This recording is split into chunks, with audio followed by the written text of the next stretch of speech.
The sun had just begun to rise over the sparkling waters of the Mediterranean when a small fleet of Phoenician ships approached the coast of North Africa. The sailors squinted at the jagged cliffs and the natural harbor below. Among them was Dido, a determined woman of noble blood, whose vision would transform a modest trading outpost into a city of legends. Her heart raced with a mixture of fear and excitement. The land was unfamiliar, the people unknown, but the promise of a new home shone brighter than the morning sun. The locals, the Berbers, watched from the cliffs, curious and cautious. Dido stepped ashore, sandals sinking slightly into the warm, golden sand. She turned to her companions, her voice steady, yet imbued with hope. "Here," she said, "we will build a city that the world will never forget." From that moment, the settlers began their labor. They dug foundations for houses, laid stones for walls, and charted the harbor where their ships would anchor. Life was not easy. Food had to be rationed, fresh water secured, and alliances forged with the native tribes. Yet in every brick laid, in every rope tied, the spirit of Carthage was born. The Phoenicians were masters of trade, and soon the harbor bustled with activity. Carthage became a meeting point for merchants from distant lands. Egyptian traders bringing grain, Greek artisans seeking exotic goods, and sailors carrying timber and metals from across the seas. The city thrived, not by conquest, but by commerce. Its streets echoed with the languages of many nations, and its markets shimmered with the colors of rare fabrics, spices, and glistening metals. Amid this bustle, Dido and the city's council guided their people with a mixture of wisdom and pragmatism. They understood that power lay not just in walls and weapons, but in alliances and knowledge. They observed the land, learned its secrets, and taught their people to navigate both the seas and the complex social fabric of the region. Religion intertwined with daily life. Baal Hammon and Tanit watched over the settlers, and sacrifices and festivals marked the passage of seasons. Through rituals, the city bound its citizens together, creating a sense of purpose and destiny. Years passed, and Carthage grew. Houses became neighborhoods, neighborhoods became districts, and districts became a city-state. By the time Dido's voice had become legend, Carthage was no longer a fledgling settlement.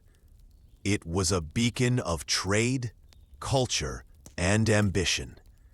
Its influence began to ripple outward, touching the surrounding tribes, neighboring cities, and eventually the distant lands of the Western Mediterranean. And so, in the golden light of its first century, Carthage stood tall.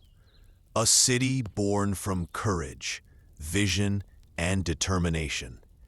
Its story had just begun, but already the threads of fate were weaving a tapestry that would one day entangle the greatest powers of the ancient world. The morning mist rolled over the coastline, curling around the rocky promontories and drifting across the fertile plains that stretched inland from the Mediterranean. From the high cliffs, one could see why the Phoenicians, guided by Dido and her council, had chosen this spot to build their city. Carthage's location was not merely convenient, it was destiny. To the north, the sea opened wide, a highway for merchant ships and war galleys alike. Sailors spoke of the winds and currents, teaching young navigators how to read the waves like an open book. The harbor, protected by natural peninsulas, allowed ships to dock safely, even in storms. It was here that Carthage's wealth would begin, as vessels arrived with goods from across the Mediterranean, grain from Egypt, silver from Iberia, cedar from Lebanon. The sea was both a lifeline and a stage for future confrontations, a constant reminder that Carthage's survival depended on mastery of navigation and trade. Inland, the plains and hills provided fertile soil, irrigated by the winter rains. Carthaginian farmers learned to cultivate cereals, olives, and vineyards, creating a steady food supply that could support a growing population. Herds of sheep and goats grazed the hillsides, their bells ringing across the valleys. It was a land of abundance, yet one that demanded respect and careful management. Dido often walked the fields, speaking with farmers and engineers, ensuring that every plot contributed to the city's prosperity. She knew that a city dependent only on trade could falter without a solid foundation of food and resources. But geography was not only a blessing, it was a challenge. To the west, arid lands and rocky hills limited expansion and offered hiding places for the Berber tribes, who sometimes resisted Carthaginian influence. The settlers had to build roads, fortifications, and watchtowers, creating a network that balanced accessibility with defense. Every hilltop became a vantage point, every river a lifeline, and every road a connection between the bustling harbor and the quiet countryside. The city itself grew in harmony with the landscape.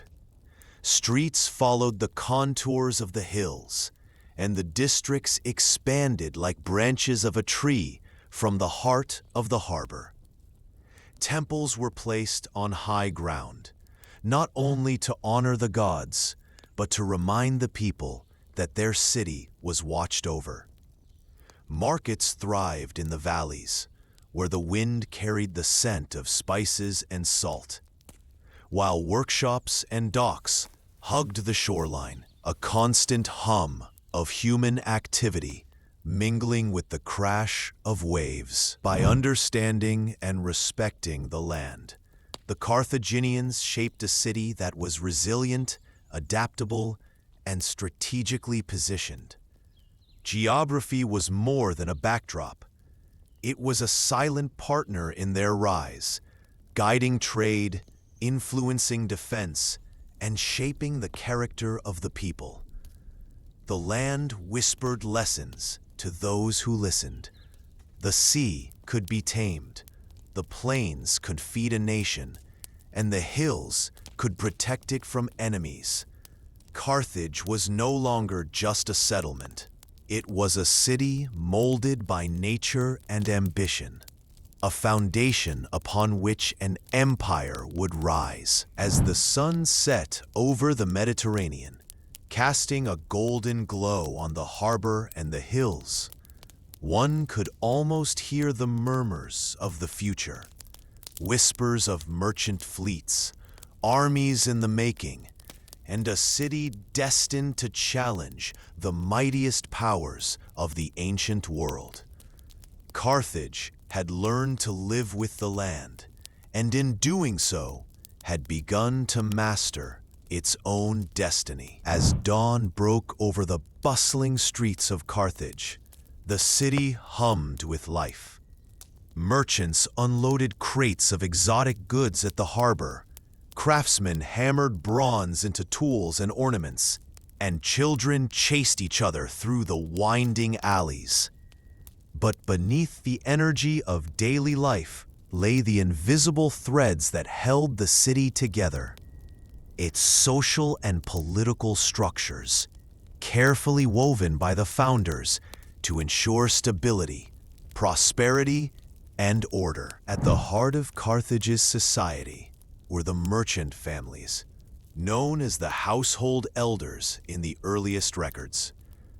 These families were not just wealthy, they were influential, their decisions shaping trade routes, taxation, and diplomatic relations. It was said that a deal struck in a merchant's hall could ripple across the Mediterranean, affecting markets in Iberia, Greece, and even Egypt. These families understood that wealth was power, and power required governance. The city's government was a council of elders, initially composed of the heads of these prominent families. Their role was to advise, debate, and occasionally decree, but Carthage was not a democracy in the modern sense. Influence depended on status, skill, and the ability to navigate the complex web of trade, religion, and military needs. Citizens of lesser means contributed to society through labor, craft, and military service, forming the backbone of the city. Everyone had a place, but not all places carried equal weight in the councils of power. Military organization was closely tied to the political system. Carthage did not maintain a massive standing army in its earliest centuries. Instead, every able-bodied male could be called upon to defend the city, forming citizen militias, while professional mercenaries were hired for campaigns abroad. Generals were often chosen from among the elite families, blending political authority with military command. The Council of Elders oversaw military funding, logistics, and strategy, ensuring that Carthage's military power reflected the city's economic might. Religion reinforced social and political cohesion. Temples to Baal Hamon and Tanit dotted the city, where priests performed rituals, advised the council, and maintained records. Festivals marked the seasons, victories, and significant civic events, blending civic pride with spiritual devotion. The people believed that the gods' favor was essential not only for survival, but for prosperity, trade, and victory in war. Civic decisions were often made with religious counsel in mind. A campaign without divine sanction was considered reckless. A treaty without ritual blessing, incomplete. Yet Carthage was not a city frozen in tradition. Ambition flowed through its streets like a river, driving innovation in commerce, law, and urban planning. Roads connected districts, allowing goods, ideas, and people to move efficiently. Markets thrived on competition and negotiation, shaping a society attuned to opportunity and risk. Education, though not universal, was valued among the elite. Children learned mathematics for trade, navigation for voyages, and rhetoric for debate, preparing them to continue the family's influence in both political and economic arenas. In this delicate balance of commerce, politics, religion, and military readiness, Carthage's early social structure revealed a civilization both pragmatic and visionary. It was a city where ambition was tempered by ritual, power guided by law, and survival ensured by careful planning. Every stone laid in the harbor, every coin minted, and every law passed was a step by the time the city's walls had risen to protect the harbor, and the streets pulsed with life. Carthage had established a template for governance, social organization, and resilience that would endure for centuries. The citizens of this young city were not just survivors, they were architects of an empire in waiting. The harbor of Carthage was alive with the sounds of commerce long before the sun fully climbed the sky. Seagulls circled overhead, crying as they followed the rhythm of boats creaking against the docks. Merchants shouted prices in a dozen different tongues, and the scent of salt, spices, and resin drifted through the air. From this bustling port, Carthage's influence began to spread across the Mediterranean, not through conquest, but through the power of trade. Young men, trained as sailors and traders, learned to read the waves like ancient scrolls.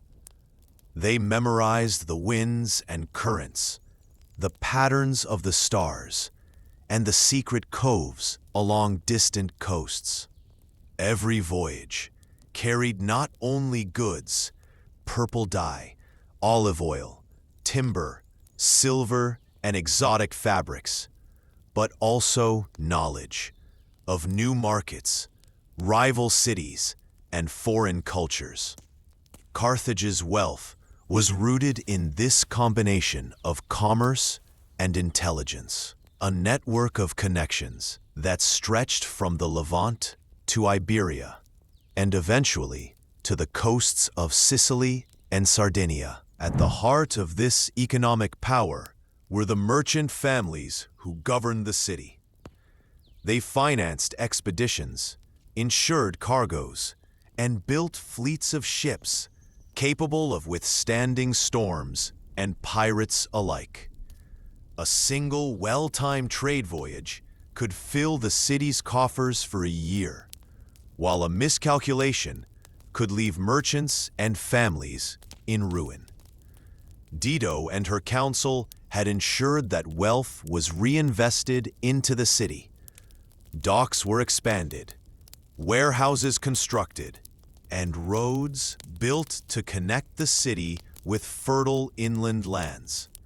The economy was both a lifeline and a shield, providing the resources to defend the city and maintain influence over neighboring peoples. Carthage's economy was not limited to maritime trade alone. Inland agriculture flourished, with grain, olives, and vineyards producing surpluses for both local consumption and export. Workshops crafted pottery, jewelry, and textiles that were highly prized across the Mediterranean. Mines in distant colonies supplied metals, particularly silver and tin, which were essential for coinage and trade. Carthage's ability to control and coordinate these diverse resources allowed it to thrive in a competitive world, building a reputation as a city of wealth, strategy, and opportunity. Yet trade came with risks. Pirates prowled the waters, rival city-states contested key ports, and political alliances could shift overnight. Carthage learned to pair commerce with diplomacy, and when necessary, military action. Merchant fleets were often armed. Treaties with coastal tribes ensured safe passage. And intelligence networks tracked competitors' movements. The city's leaders understood that wealth was fragile and that the survival of Carthage depended on vigilance, cunning, and foresight. As evening fell, lanterns lit the streets and markets, casting a warm glow over the bustling city. Stories of distant lands traveled alongside spices and silver, carried by merchants returning from Iberia, Sardinia, and beyond. Children watched their fathers navigate the docks and dreamed of the world beyond the horizon. Carthage's economy was not just a system of trade, it was the lifeblood of the city, shaping its culture, ambitions, and destiny. Sentence. Through commerce, Carthage learned the first lessons of empire. That wealth could secure power, that knowledge was as valuable as gold, and that a city willing to take risks and master the seas could become a force to rival any kingdom. The foundations laid in these early years of trade, navigation, and economic strategy would carry Carthage from a humble Phoenician colony to the greatest maritime power of the Western Mediterranean. As the city of Carthage grew, so too did its spirit, woven from the threads of faith, art, and daily ritual. Dawn lights spilled over the temples perched atop the city's hills, where priests and priestesses performed rites to honor the gods Baal-Hamon and Tanit. Their chants echoed across the streets, blending with the clamor of merchants and the hammering of artisans. Religion was not a private affair. It was the heartbeat of Carthage, guiding every aspect of civic life. Dido often walked among her people, observing the intertwining of devotion and daily labor. Families offered small sacrifices at household shrines, while larger ceremonies drew the community together. Festivals marked the cycles of the seasons, victories in battle, and the blessing of trade voyages. It was said that the gods watched over the city from the highest temple spires, and to offend them could mean famine, storms at sea, or defeat in battle. The citizens lived with a reverence for the unseen, a constant reminder that Carthage's success depended not only on skill and ambition, but on divine favor. Carthaginian culture was a tapestry of influences. The settlers brought Phoenician language, customs, and myths, but these blended with the traditions of the Berbers and other Mediterranean peoples. Storytellers recounted epic tales of sea voyages, heroic merchants, and ancestors who had crossed oceans to find this land. Artists carved intricate designs into pottery, sculpted statues of deities, and adorned ships with symbols meant to protect sailors and bring good fortune. Music, too, filled the streets with flutes, drums, and lyres accompanying dances that celebrated both life and the gods. Education and knowledge were highly valued, especially among the city's elite. Children learned arithmetic for trade, geography for navigation, and the histories of Phoenicia and their new home. Young Carthaginians were trained to understand not only commerce, but diplomacy, the subtle art of negotiation, and the strategies of war. Carthage's cultural identity was inseparable from its ambition. It was a city that celebrated intellect as much as devotion. Even architecture reflected the city's values. Temples were grand, adorned with carvings and painted in bright colors, while public spaces encouraged interaction and debate. The city's layout reflected practicality and foresight. Streets were organized for trade and defense, while plazas and markets encouraged social cohesion. The harbor, ever central, symbolized Carthage's connection to the world beyond its walls. A constant reminder that the city's destiny lay across the seas. Yet beneath this vibrancy was a solemn understanding. Culture and religion were also tools of unity and survival. In times of famine, invasion, or political tension, priests and civic leaders used rituals and festivals to inspire courage and maintain order. Citizens of Carthage were bound together not just by shared interests, but by shared belief, art, and ceremony, a network of identity that would endure through centuries of conflict and expansion. By the end of its first century, Carthage was more than a city. It was a living organism. Its streets, temples, markets, and homes pulsed with life, each action and ritual reinforcing a collective sense of purpose. The city had grown from a small Phoenician settlement into a thriving maritime power, where commerce, politics, faith, and art coexisted in delicate balance.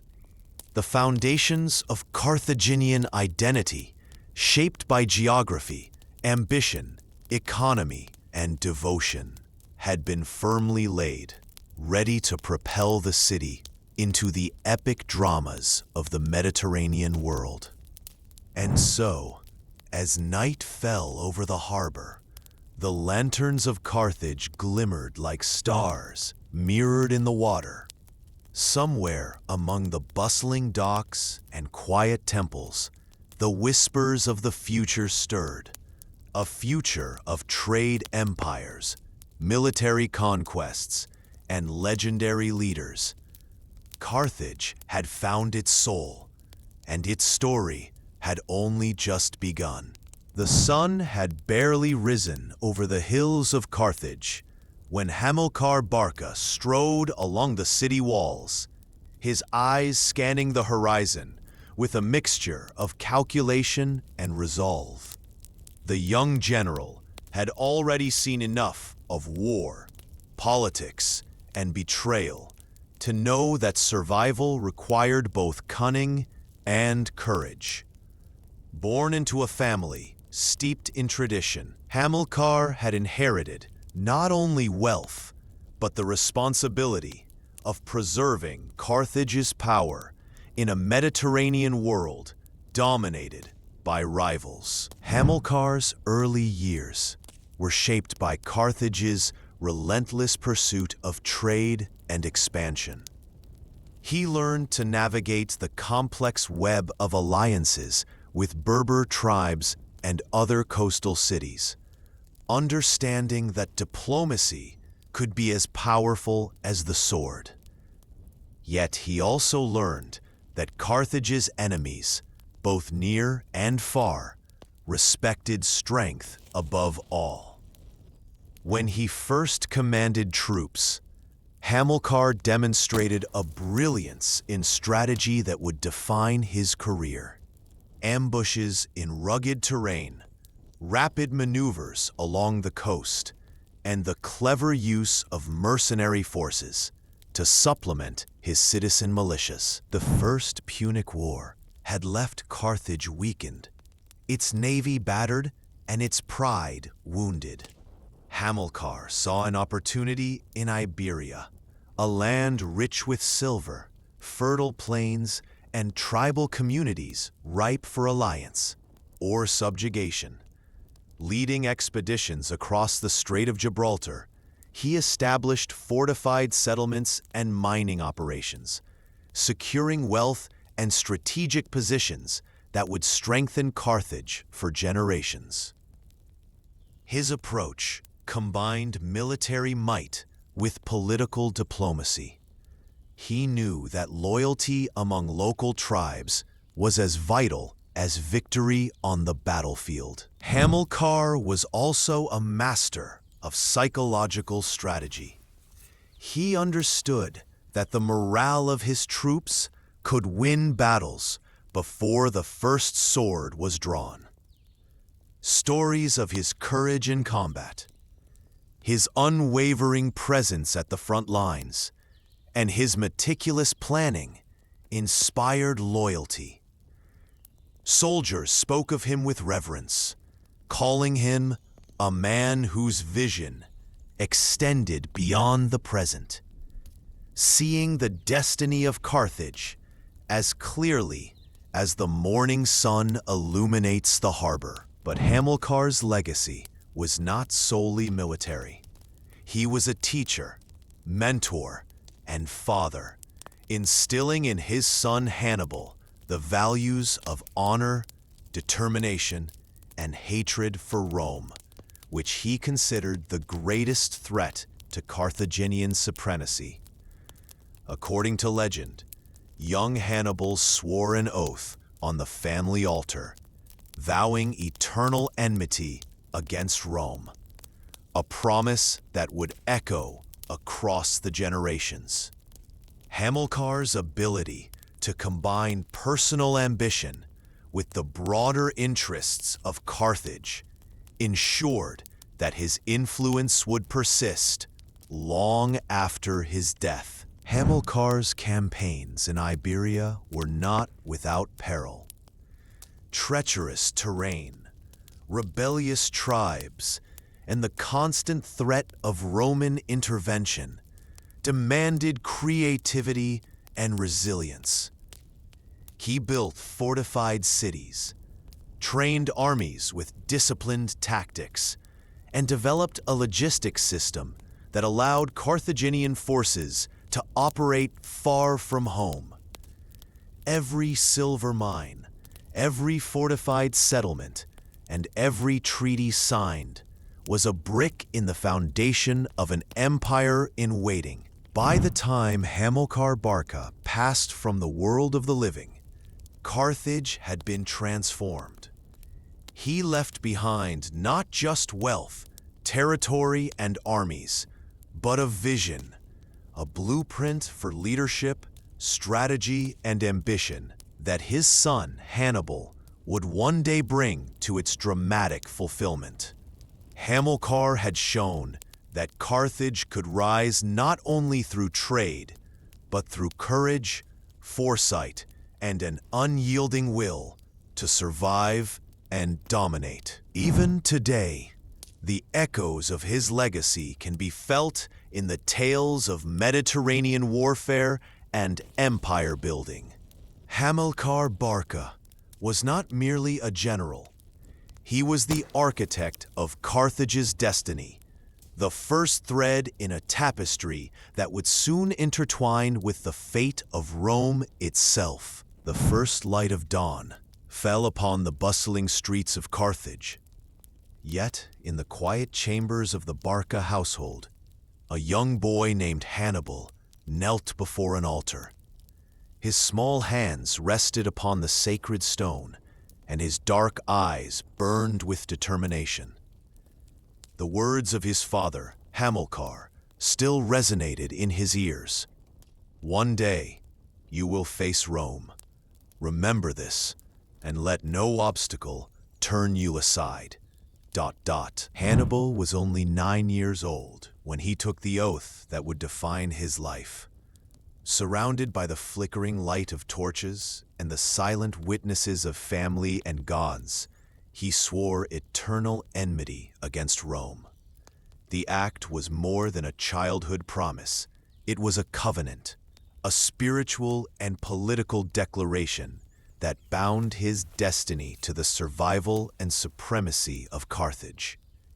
Even at such a tender age, Hannibal understood that Carthage's fate rested upon the courage and cunning of its leaders. As he grew, Hannibal's education was rigorous. Tutors taught him the arts of strategy, diplomacy, and the sciences of trade and navigation. He studied the campaigns of his father, learning from both victories and mistakes, and he absorbed the lessons of Rome's growing power. Carthage's merchant culture and military ethos combined in him, forging a mind capable of both logistical brilliance and daring audacity. By his early teens, he was already accompanying his father on campaigns in Iberia, observing sieges, negotiations, and the delicate balance of war and politics. Hannibal's first taste of command came during the campaigns to consolidate Carthage's hold on Iberian territories. He witnessed firsthand the intricacies of rallying local tribes, forging alliances, and maintaining discipline among mercenary forces. Hamilcar's methods impressed upon him the importance of loyalty, both earned and commanded. Hannibal saw that a general's success depended not solely on numbers or weapons, but on the trust and morale of the troops, and the careful reading of friend and foe alike. Yet, Hannibal's youth was not free from danger. Skirmishes with rebellious Iberian tribes tested his courage, and raids by rival factions demanded quick thinking and decisive action. On one occasion, Hannibal reportedly led a small contingent to secure a vital supply route, outmaneuvering a larger force through terrain and clever feints. Even as a boy, he displayed the tactical brilliance that would later terrify Rome itself. The lessons of Hamilcar and the experiences in Iberia were intertwined with the political currents of Carthage. Hannibal learned the subtle art of negotiating with the council, understanding how wealth, family influence, and public opinion could sway decisions about war and peace. He grasped that military skill alone was insufficient. Leadership required vision, patience, and sometimes ruthless pragmatism. By the time Hamilcar's life ended on the Iberian battlefield, Hannibal was ready. Though still young, he inherited not only command of loyal troops, but also the weight of his father's ambition. The oath he had taken as a child became a guiding principle. Carthage must endure, and Rome must one day pay for its threat to the city. Hannibal's early experiences, from the sacred altars of Carthage to the rugged hills of Iberia, forged him into a leader who would combine courage, strategy, and audacity into a legend. Even now, centuries later, historians marvel at the extraordinary foresight of Hannibal Barca. His childhood was not merely a prelude, it was the crucible in which a genius of warfare was formed. Every lesson, every hardship, every victory witnessed in youth became a thread in the tapestry of his later campaigns. Threads that would weave the dramatic saga of Carthage's greatest general, whose shadow would loom over the Mediterranean for decades. The sun blazed over the rugged hills of Iberia, casting long shadows across valleys and silver-rich mountains. Hasdrubal Barca, brother-in-law to Hannibal and trusted lieutenant of Hamilcar, rode along a narrow trail overlooking a newly constructed Carthaginian fort. His eyes scanned the surrounding countryside, alert for any sign of rebellion or foreign threat. After Hamilcar's death, the mantle of leadership in Iberia had passed to Hasdrubal, and with it came both opportunity and peril. Hasdrubal was a man of diplomacy as well as war. He understood that Carthage's strength in Iberia depended on alliances as much as on conquest. Local Iberian tribes, fiercely independent and accustomed to resisting invaders, had to be courted with respect, gifts, and treaties. At the same time, any display of weakness could encourage rebellion.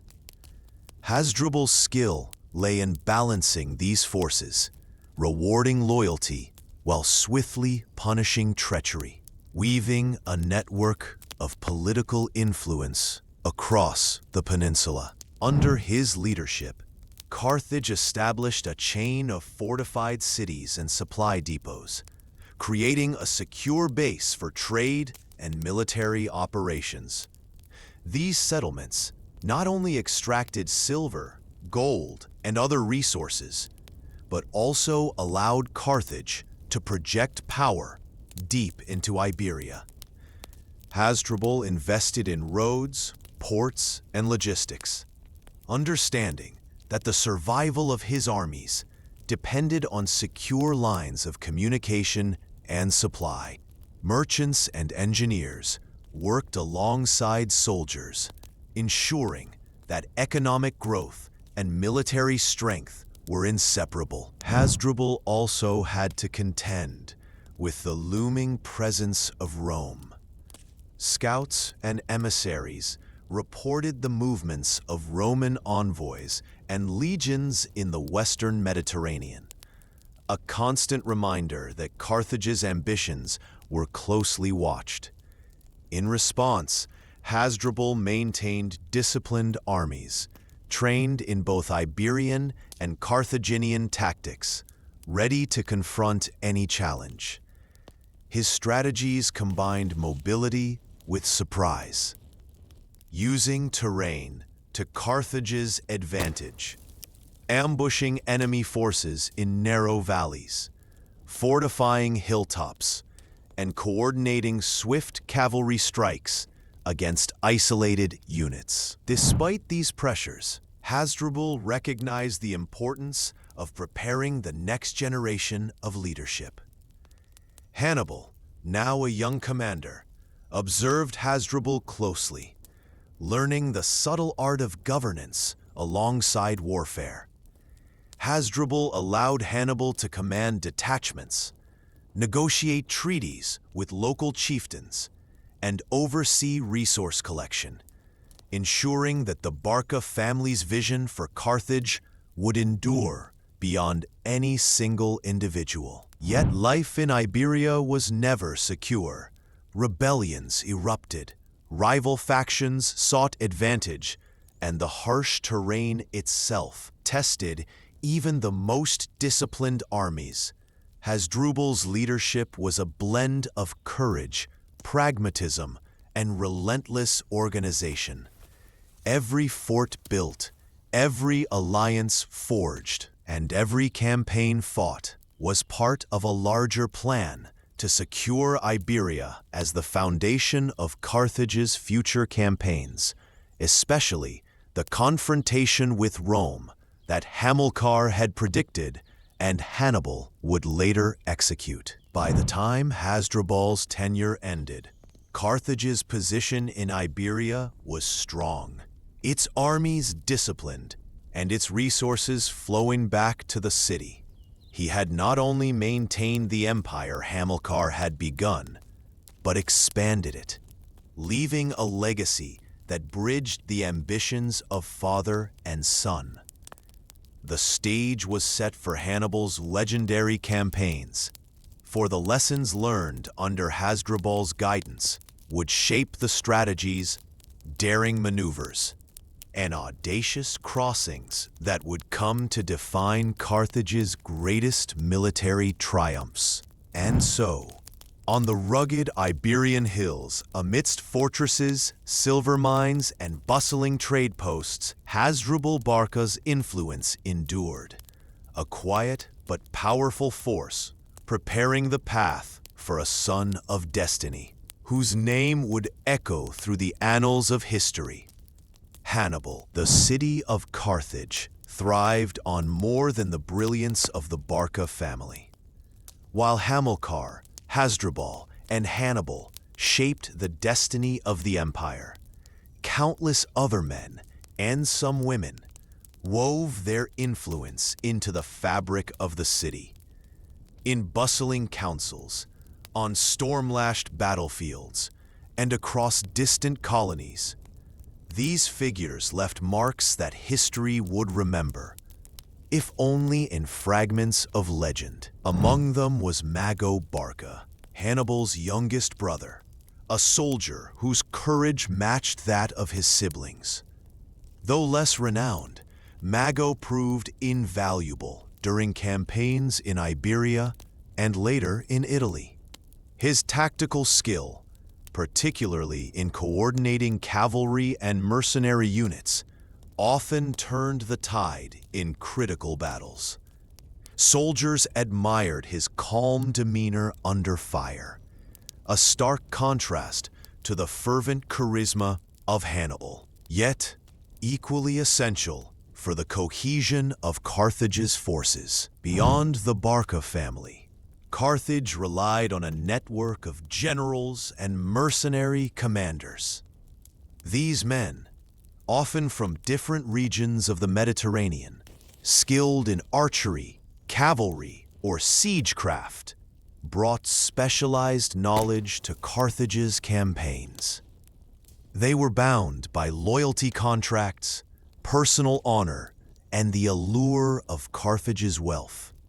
In battles across Iberia, Sicily, and North Africa, their expertise allowed Carthage to field armies capable of challenging Rome's disciplined legions, navigating unfamiliar terrain, and executing complex maneuvers that combined infantry, cavalry, and war elephants. Political figures also shaped Carthage's fate.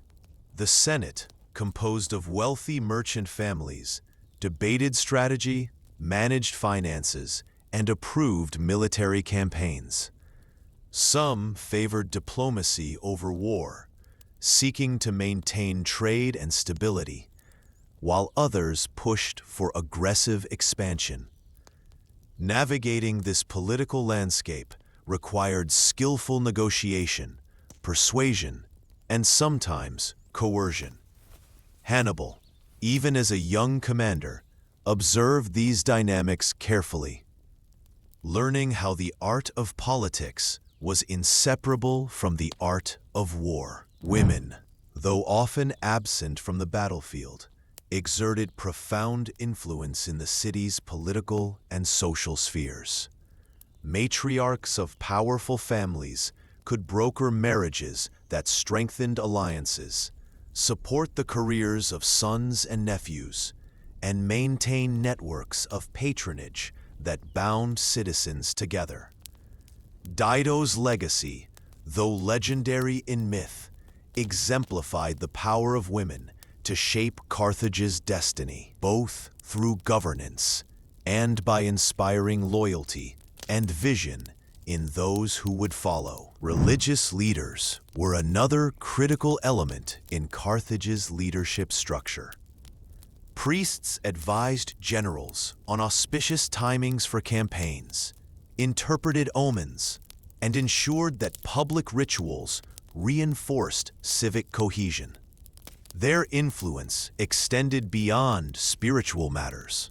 Military and political leaders often sought their counsel before crucial decisions, understanding that the perception of divine favor could rally troops, intimidate rivals, and legitimize authority. Through the combined efforts of generals, politicians, priests, and influential families, Carthage maintained a delicate balance of power. Leadership was never centralized entirely in one man, yet the vision of the Barca family provided cohesion and direction. Each figure contributed a thread to the complex tapestry of Carthage's strength.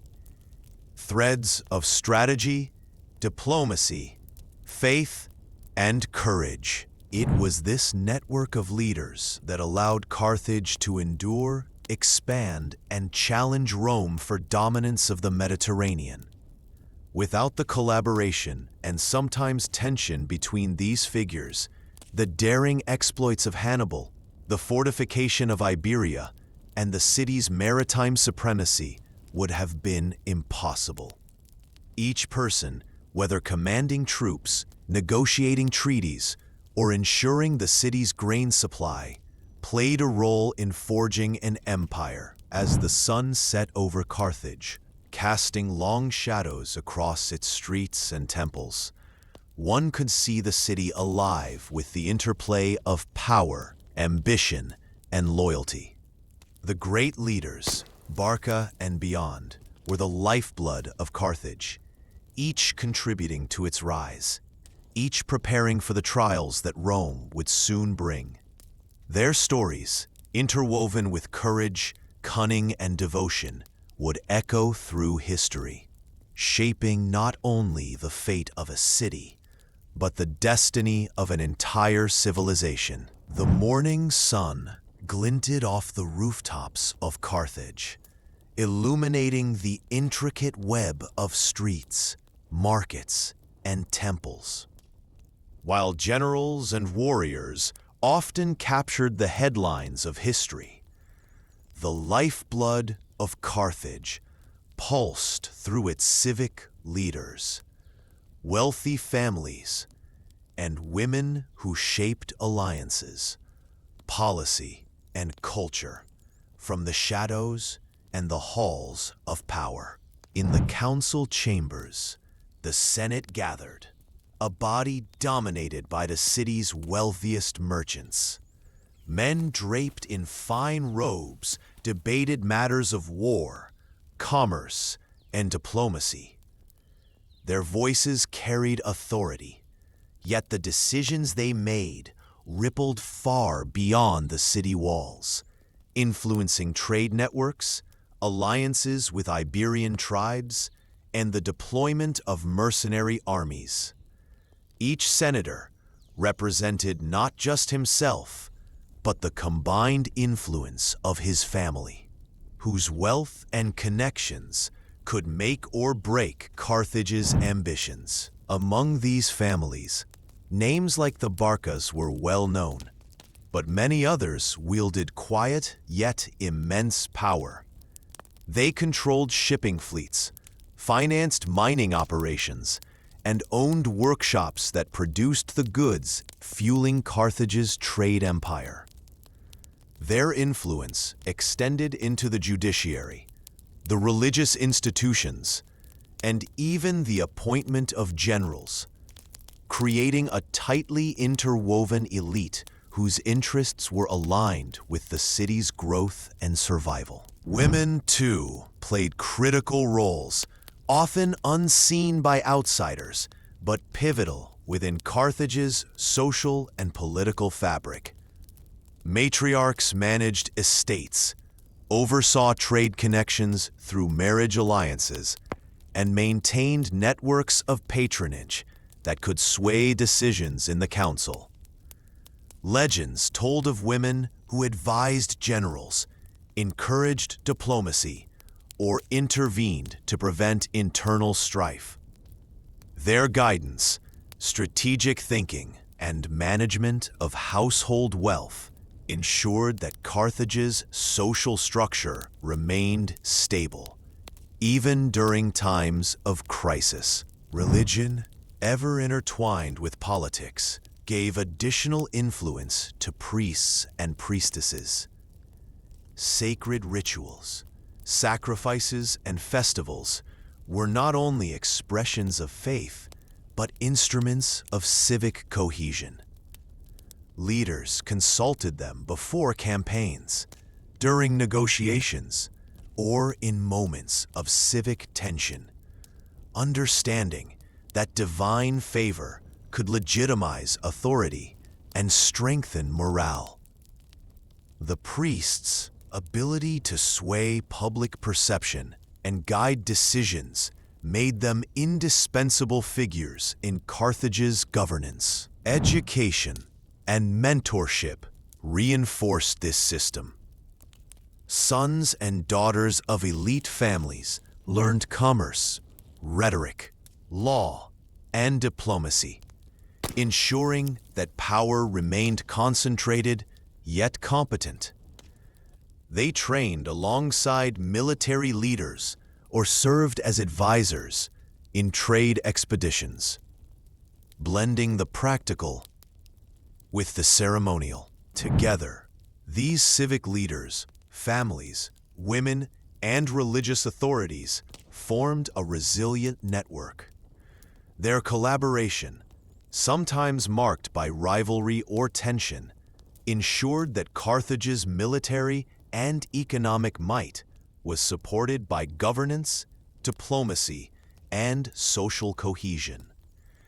Every decision in the council, every alliance brokered by a matriarch, every ritual conducted by a priestess contributed to a city-state capable of challenging the greatest powers of the Mediterranean. As dusk fell over Carthage, lanterns illuminated the markets and the council halls, and the city's pulse slowed only slightly for the night. The work of governance and influence was never done, and yet, beneath the visible grandeur of generals and armies, the hidden architects of Carthage's strength, its civic leaders, families, and women continued to shape the destiny of a city poised to confront Rome and leave an indelible mark on history. The sun rose over the golden plains of North Africa, casting long shadows across the fertile lands that Carthage had begun to dominate. The city, now a growing maritime power, was not only a hub of trade, but a target of envy and fear. Neighboring tribes watched warily from the hills, while distant city-states gauged Carthage's rising strength. Conflict, it seemed, was inevitable. Hamilcar Barca, in his early campaigns, had already learned that Carthage's prosperity demanded vigilance.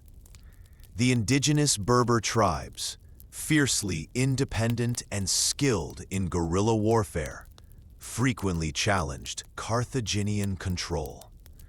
Small bands of warriors would strike trade caravans, raid outposts, or cut off supply lines in the rugged hills and deserts. Carthage's response combined diplomacy, strategic fortifications, and disciplined military campaigns designed to project power without overextending the fledgling city-state. At dawn, Hamilcar's forces would march through narrow valleys, shields gleaming, while scouts navigated the rocky terrain ahead. Ambushes were common, and every decision carried the weight of survival. Hamilcar taught his men to use the landscape to their advantage: high ground for observation, narrow passes for controlling movement, and rivers for supply lines. Victory often depended not on sheer numbers, but on discipline, terrain mastery, and tactical innovation. Meanwhile, Carthage's political leaders debated the city's approach. Some advocated caution, fearing overreach and the destabilization of trade networks. Others urged swift military action, arguing that boldness would secure resources, intimidate rivals, and cement Carthage's reputation. The interplay between council decisions and battlefield realities shaped a city capable of both strategy and adaptability. As the campaigns progressed, Carthage began to establish permanent forts and trading posts throughout the region. These outposts served dual purposes. They secured economic resources, such as fertile lands and mineral-rich areas, and provided strategic bases to respond quickly to uprisings or rival incursions. Soldiers stationed in these forts not only defended territory, but also cultivated relationships with local tribes, blending military occupation with diplomacy, a hallmark of Carthaginian strategy. Despite these measures, conflict was relentless. Night raids tested the resolve of Carthaginian soldiers, and alliances with certain tribes required constant negotiation and reassurance. Hamilcar's approach emphasized both firmness and prudence, reward loyalty with trade opportunities and political recognition, but punish rebellion decisively. The balance of fear and favor ensured Carthage's dominance while preventing the chaos that could arise from unchecked tribal unrest. Through these early conflicts, Carthage honed the skills that would later define its military campaigns across the Mediterranean. Generals learned to integrate mercenaries with citizen militias. Commanders mastered complex maneuvers in diverse terrain, and the city-state itself grew accustomed to the delicate art of combining diplomacy, commerce, and warfare.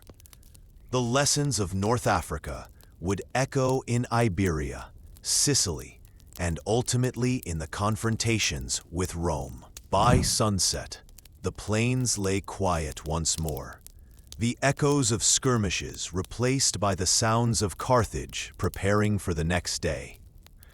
The city had survived, not by chance, but through strategy, leadership, and the relentless pursuit of control.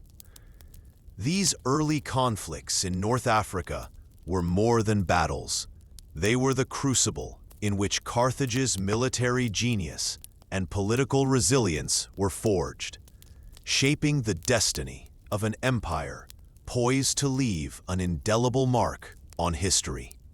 The waves of the Mediterranean glistened under the morning sun as Carthaginian ships sailed toward the coast of Sicily, their hulls cutting through water like blades.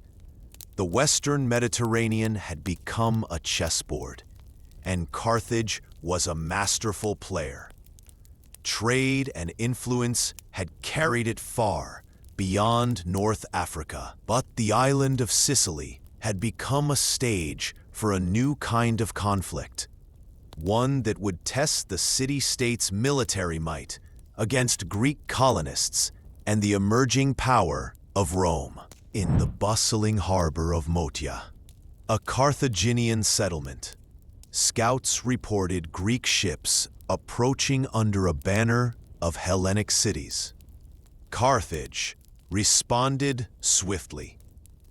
Hamilcar's and later Hannibal's lessons in combining strategy with logistics were applied at full scale.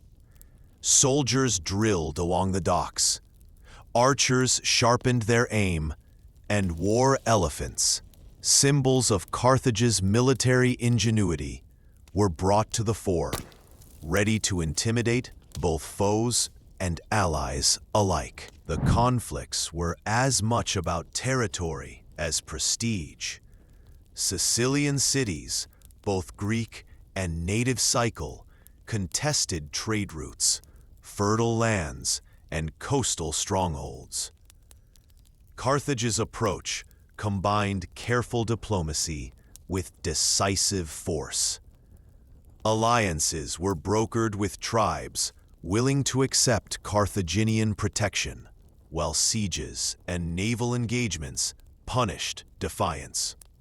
The Siege of Motia, for example, was a masterclass in tactical coordination. Warships blockaded the harbor. Catapults and towers controlled the walls, and infantry and cavalry struck in synchronized waves, exploiting both the terrain and the element of surprise. Naval warfare became central to these campaigns. Carthaginian ships, with their sturdy hulls and highly trained crews, outmaneuvered Greek vessels while employing innovative ramming techniques. Skilled navigators read the wind, tide, and currents to position their forces advantageously. Each encounter was a test not only of strength, but of cunning, requiring commanders to anticipate enemy maneuvers and exploit weaknesses in fortifications or fleet formations. But these wars were not fought solely on the battlefield. Carthage had to manage the economics of extended campaigns, supplying troops, maintaining fleets, and ensuring the loyalty of mercenaries whose skills were indispensable.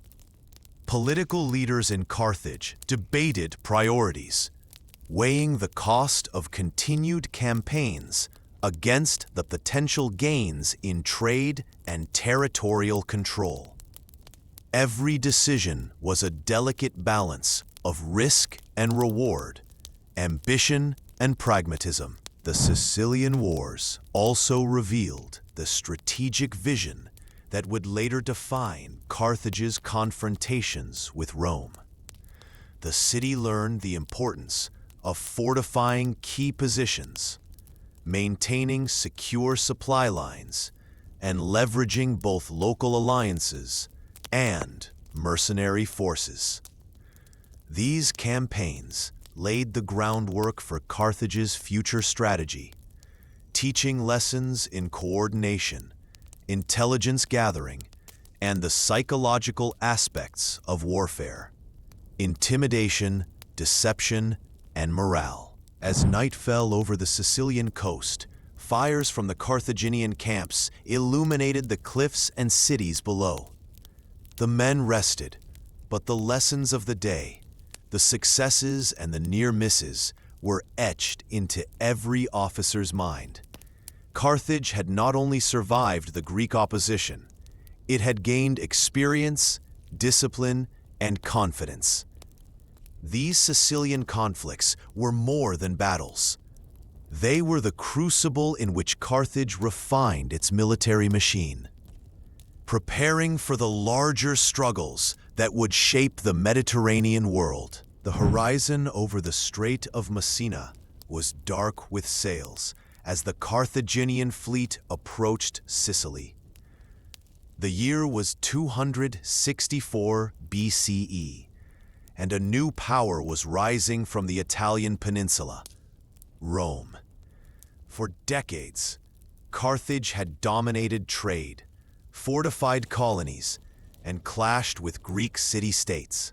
But now it faced a rival whose discipline, organization, and ambition would challenge everything the city had built. The war began, not with a declaration, but with a spark. A dispute over Messana, a city caught between Roman allies and Carthaginian interests. Both powers recognized its strategic importance: a gateway to Sicily and control of the surrounding sea lanes. Carthage, confident in its naval prowess, dispatched troops and warships to secure the city. Rome, ever ambitious and wary of Carthaginian expansion, responded with its legions, marching swiftly across southern Italy to intervene. The early battles were chaotic and brutal. Carthaginian forces, seasoned by campaigns in North Africa and Sicily, relied on combined arms, infantry formations, cavalry, and war elephants to overwhelm opponents. Roman legions, disciplined and resilient, adapted quickly, using their organization and engineering skills to counter Carthage's mobility and exotic tactics. Sieges stretched on for months, with supply lines threatened by both land and sea attacks. Catapults hurled stone against city walls, while Carthaginian ships clashed with Roman quincurames, ramming, boarding, and grappling in waves of destruction. Naval innovation became a decisive factor. Rome, initially inexperienced at sea, developed the corvus, a boarding device that allowed soldiers to cross onto Carthaginian ships and fight hand-to-hand. A brutal solution to Carthage's superior naval maneuvering. Carthaginian admirals countered with feints, ambushes, and the strategic use of coastal terrain.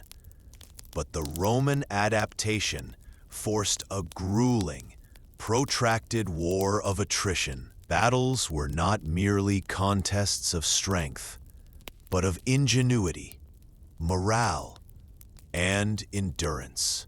Meanwhile, Carthage's political councils debated strategy. Some leaders urged a defensive approach, conserving resources and relying on Sicily as a stronghold. Others advocated aggressive campaigns, striking deep into Roman-held territories to disrupt supply and provoke allies. The tension between caution and audacity mirrored the broader challenge Carthage faced, balancing the demands of empire, the expectations of mercenary forces, and the ambitions of powerful generals. Over decades, victories and losses alternated. Carthaginian armies captured key cities and imposed tributes, while Rome's legions slowly gained control of strategic positions. The war strained resources, tested loyalty, and reshaped the political landscape of the Western Mediterranean. Carthage's reliance on mercenaries, its complex supply chains, and its ability to maintain morale were pushed to the limits. Each battle left scars on men, cities, and the city-state itself. By the time the war ended in 241 BCE, Carthage had lost Sicily, the first major blow to its territorial ambitions. The Treaty of Lutatius imposed harsh terms, the payment of indemnities, and the retreat from key positions. Yet Carthage survived, wiser and more determined. Lessons in logistics, naval warfare, and diplomacy forged during the First Punic War would shape future campaigns, influencing the strategies of generals like Hamilcar and Hannibal. The First Punic War was not merely a struggle over land. It was a crucible that tested Carthage's resilience, its political cohesion, and its capacity to project power across the Mediterranean. It revealed both the strengths and vulnerabilities of an empire built on trade, mercenary armies, and ambition, setting the stage for the epic confrontations with Rome that would define the next century. The war with Rome had ended, leaving Carthage battered, humiliated, and burdened with heavy indemnities. Yet from the ashes of defeat, a plan for resurgence emerged, led by Hamilcar Barca and later guided by his son Hannibal. The Western Mediterranean beckoned, and Iberia offered the resources, manpower, and strategic depth Carthage needed to recover. Hamilcar's campaigns in Iberia were meticulous. He established fortified settlements along the coastline, including New Carthage, Cartagena, which became a hub of administration, military operations, and trade.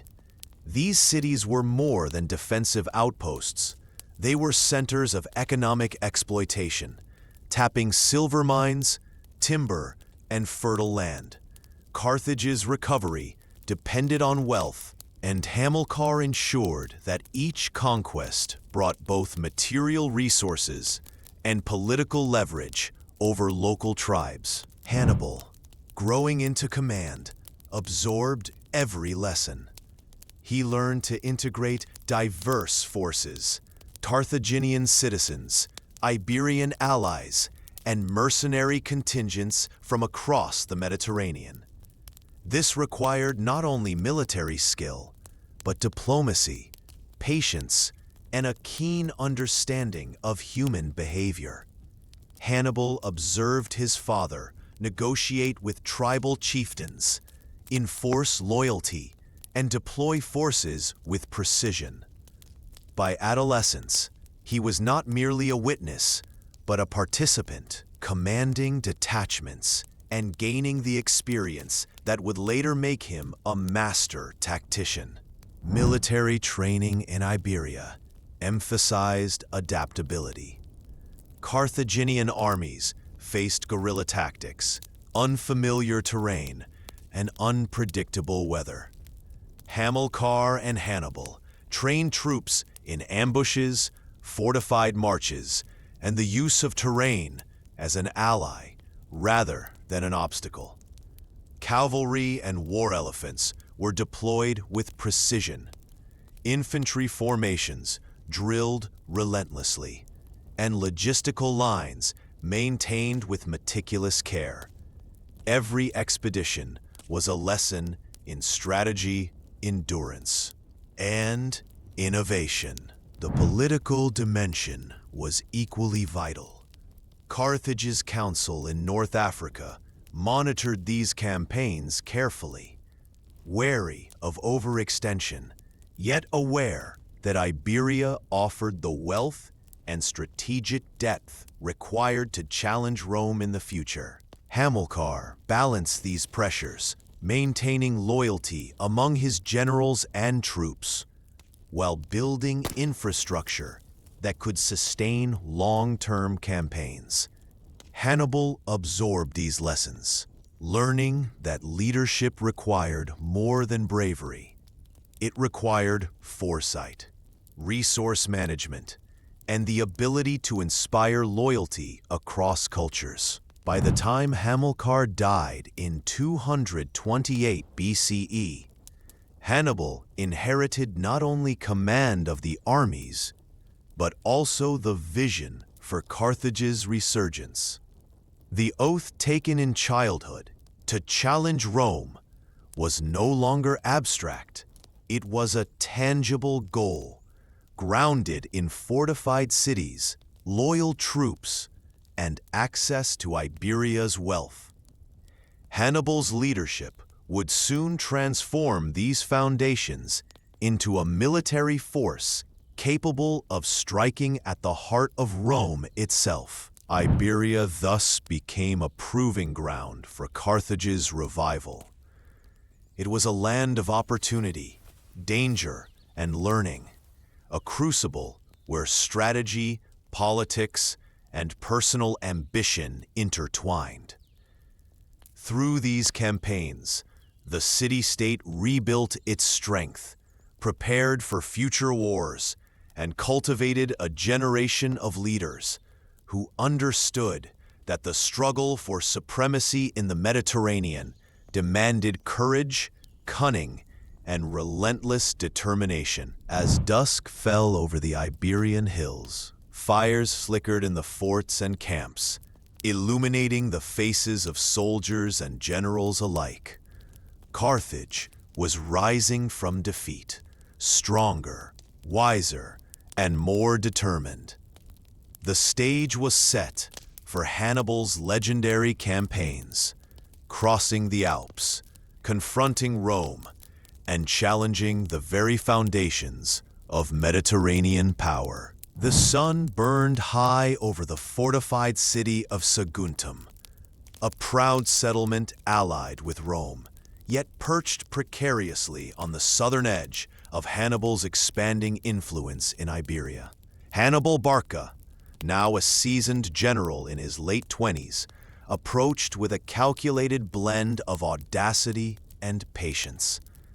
Every move he made was informed by years of observation, study, and the lessons inherited from his father Hamilcar and uncle Hasdrubal. The siege began with precision. Hannibal deployed engineers to construct siege towers, battering rams, and protective earthworks.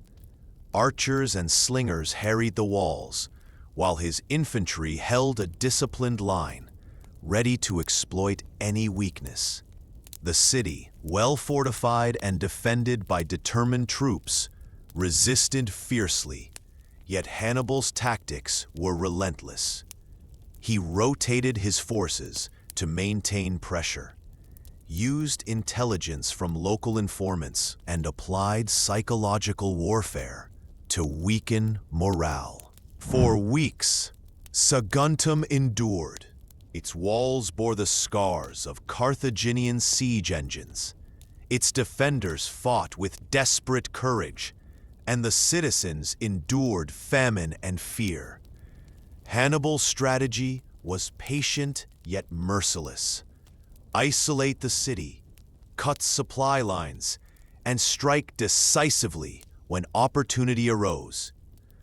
When the gates finally fell, it was not merely a victory of force, but of strategy, timing, and sheer will, a hallmark of Hannibal's military genius. The conquest of Saguntum sent shockwaves through the Mediterranean. Rome, bound by treaty to protect the city, demanded redress. Hannibal and the Carthaginian council, however, understood that yielding would compromise Iberia's security and Carthage's strategic ambitions.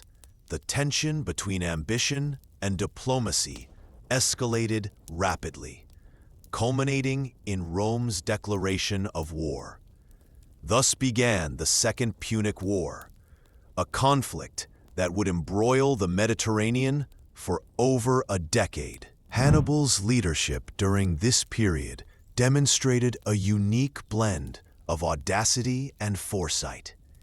He understood that Carthage's strength lay not only in its armies, but in its ability to challenge Rome psychologically, striking where they were least prepared. The siege of Saguntum was a warning to Rome. Carthage was not merely rebuilding, it was preparing to dominate. Political maneuvering accompanied military action. Carthage's Senate, cautious yet ambitious, debated the consequences of Hannibal's bold moves.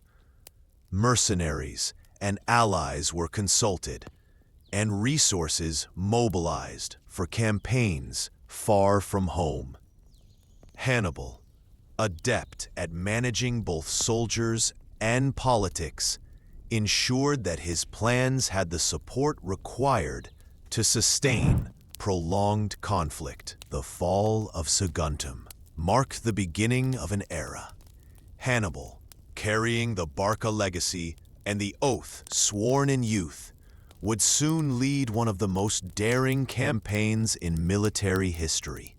Crossing the Alps, challenging Roman legions on their own soil, and reshaping the art of war.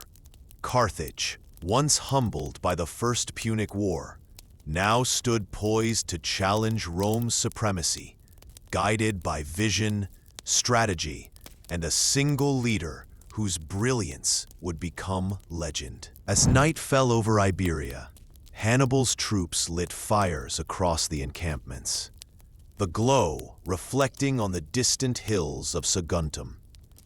The city had fallen, but the war was only beginning. The Second Punic War would test the resilience, ingenuity, and ambition of Carthage, and its fate would hang in the balance for years to come. The snow-capped peaks of the Alps loomed ahead, their jagged silhouettes cutting the horizon like the teeth of some ancient beast. Hannibal Barca, standing before his army, surveyed the massive challenge. Crossing these mountains with tens of thousands of troops, cavalry, and war elephants was a feat no general had attempted. Yet, Hannibal's mind worked like a finely tuned instrument. Every decision a calculation, every risk weighed against potential glory and strategy. The march began in autumn, the air bitter with cold, and the paths narrow and treacherous. Troops struggled through snow, avalanches threatened from above, and the weight of elephants, symbols of Carthaginian power, made the ascent perilous. Hannibal inspired his men with speeches and example, sharing their hardships, moving alongside them through the most dangerous passes, demonstrating that leadership was not only strategy, but personal courage. Despite the suffering, the army pressed forward. Hannibal's genius lay in logistics as much as tactics. He divided forces strategically, sending scouts to find hidden paths, securing food caches, and negotiating with mountain tribes for safe passage. Skirmishes erupted with hostile locals, but each was met with disciplined formations and careful maneuvering. War elephants, despite losing some to the harsh conditions, became a psychological weapon, an awe-inspiring symbol that terrified Roman allies even before battles began. At the base of the Italian plains, Hannibal's army emerged battered but unbroken. Roman forces awaited, confident in their numbers and discipline. Yet, Hannibal's experience in Iberia, his mastery of combined arms, and his understanding of terrain allowed him to orchestrate some of history's most brilliant battlefield maneuvers. The Battle of the Trebia saw Carthaginian forces lure Roman legions into ambushes, striking with cavalry and elephants at decisive points. Troops executed flanking maneuvers Hannibal had perfected in prior campaigns, crushing the enemy with speed, surprise, and coordination. The following years were a relentless series of engagements. The battles of Lake Trasimene and Cannae stand out not merely for their scale, but for tactical brilliance. At Cannae, Hannibal arranged his forces in a concave formation, baiting Roman legions into a trap. When they pressed forward, Carthaginian infantry enveloped them from all sides, while cavalry annihilated the flanks. Tens of thousands fell, and Rome's aura of invincibility shattered. Hannibal's victory was not only military, it was psychological, demonstrating that strategy, audacity, and understanding of human behavior could triumph over sheer numbers. Yet Hannibal's campaign in Italy was as much political as military. He sought to inspire revolts among Rome's allies, securing food, recruits, and strategic support.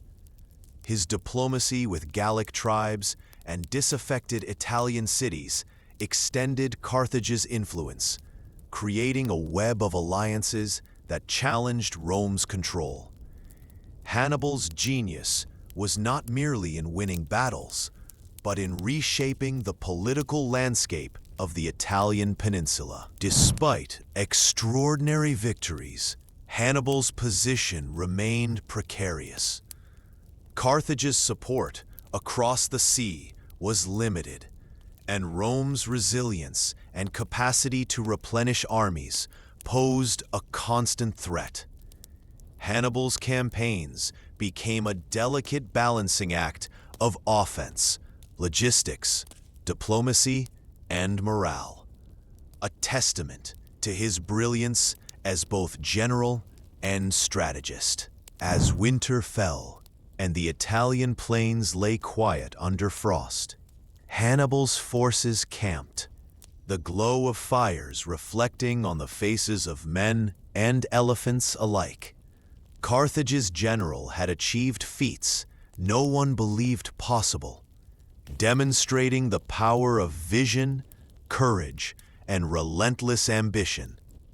The Alpine campaign and battles in Italy became legendary, not merely for their victories, but for their lessons in leadership, strategy, and the art of war, lessons that would echo through history long after the echoes of war had faded.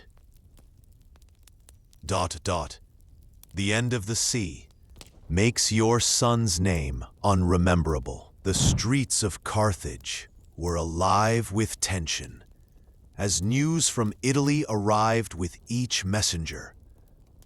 Hannibal had won remarkable victories, yet the war dragged on, demanding resources, leadership, and political unity.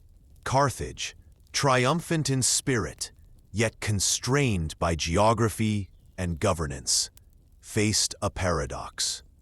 Its general on the Italian peninsula wielded unprecedented tactical genius, but the city itself struggled to maintain the support necessary to sustain such a campaign. Political divisions deepened within Carthage's Senate. Some factions, impressed by Hannibal's victories, advocated immediate reinforcements to Italy, urging the deployment of troops, cavalry, and supplies. Others argued for caution, emphasizing the strain on Carthage's treasury, the risk of overextension, and the need to defend North African territories against opportunistic neighbors. Heated debates echoed through council chambers, with arguments laced in rhetoric, loyalty, and fear. Fear that Rome's resilience might outlast Carthage's ambition. Hannibal's allies in Iberia and among mercenary leaders pressed for support as well. Commanders like Mago Barca and Hasdrubal the Younger communicated the challenges of holding newly conquered territories while also projecting power into Italy. Maintaining loyalty among diverse forces, citizen soldiers, mercenaries, and allied tribes required careful negotiation, promises of reward, and sometimes the subtle use of force to prevent mutiny. Leadership was tested not just on the battlefield, but across political and social networks stretching thousands of miles. Meanwhile, Rome, shaken by defeats at Trebia, Lake Trasimene, and Cannae, reorganized with remarkable determination. Strategic counteroffensives focused not on direct confrontation with Hannibal's brilliant army, but on attrition and containment. Roman generals fortified allied cities, maintained supply lines, and slowly reclaimed lost territories. The Fabian strategy, named for Quintus Fabius Maximus, emphasized caution, patience, and the avoidance of pitched battle, forcing Hannibal to rely on diplomacy and raids rather than decisive conquest. The interplay between Rome's methodical strategy and Carthage's political constraints created tension across the theater of war. Hannibal's genius could win battles, but sustaining an army in hostile territory without secure lines of supply and reinforcements required a political apparatus capable of decisive action, something Carthage struggled to provide.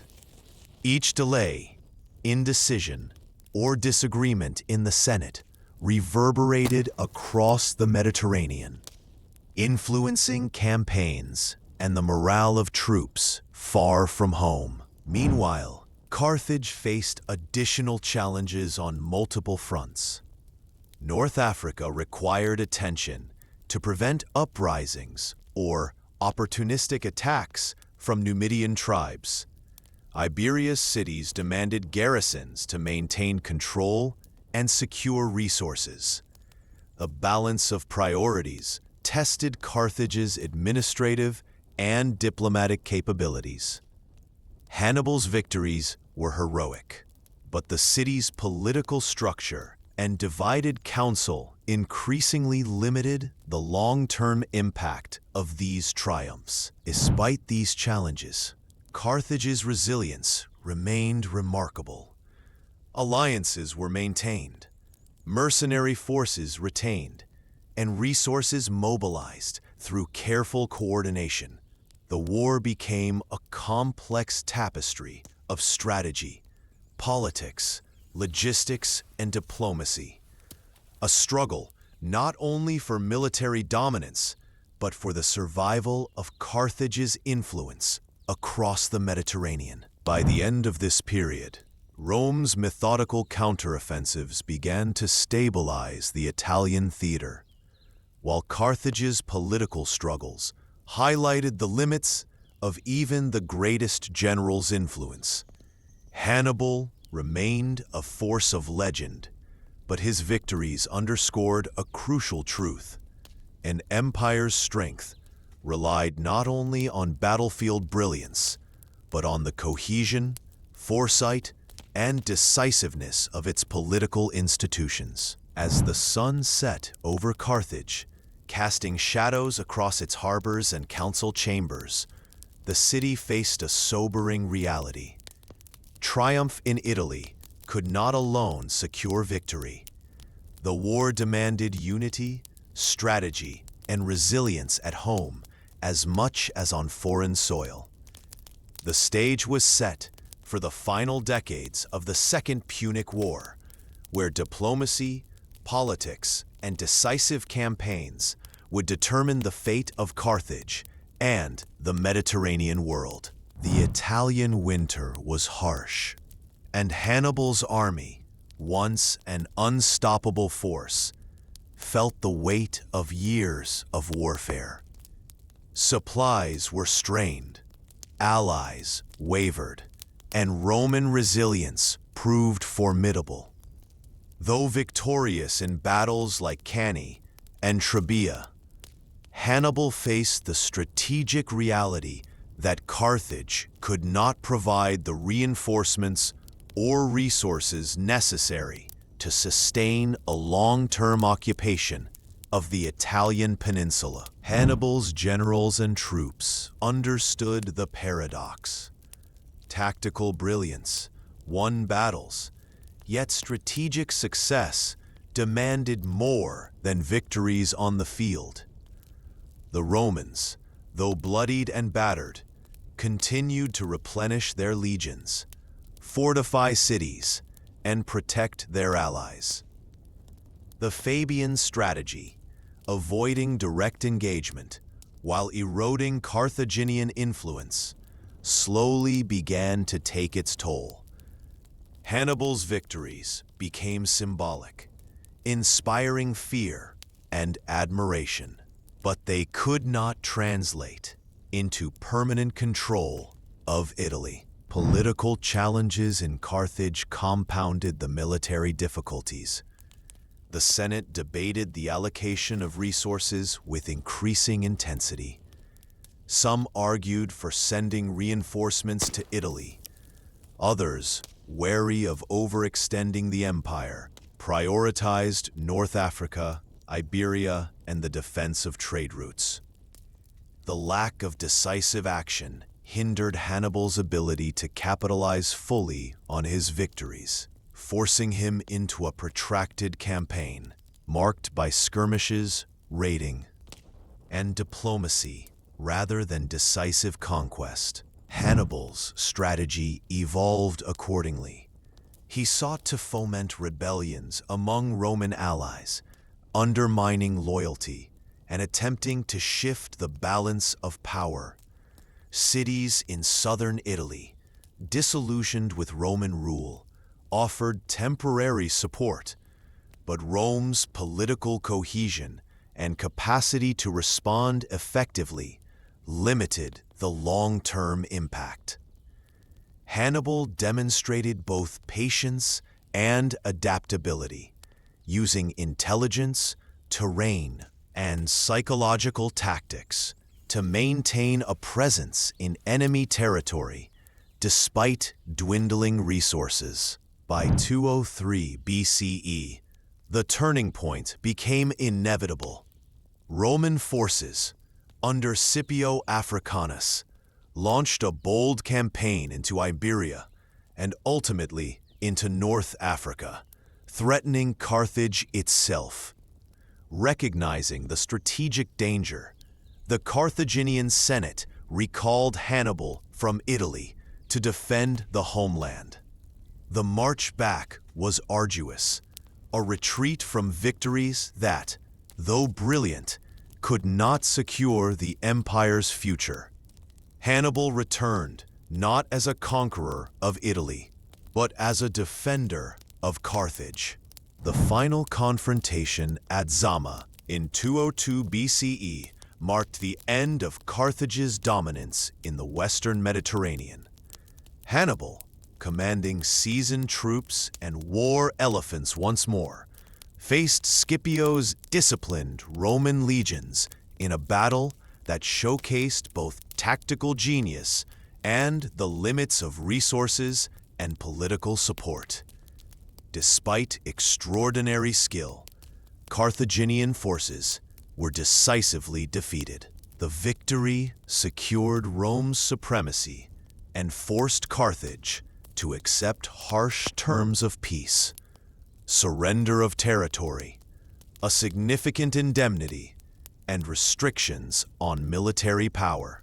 The fall of Carthaginian power in Italy and Hannibal's return to Africa symbolized the intersection of battlefield brilliance with political and logistical realities.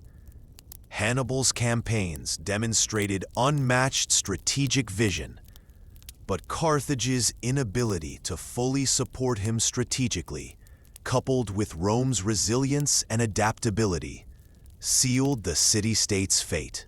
As the dust settled over North Africa, Hannibal's army camped under the fading sun, the echoes of battle fading into memory.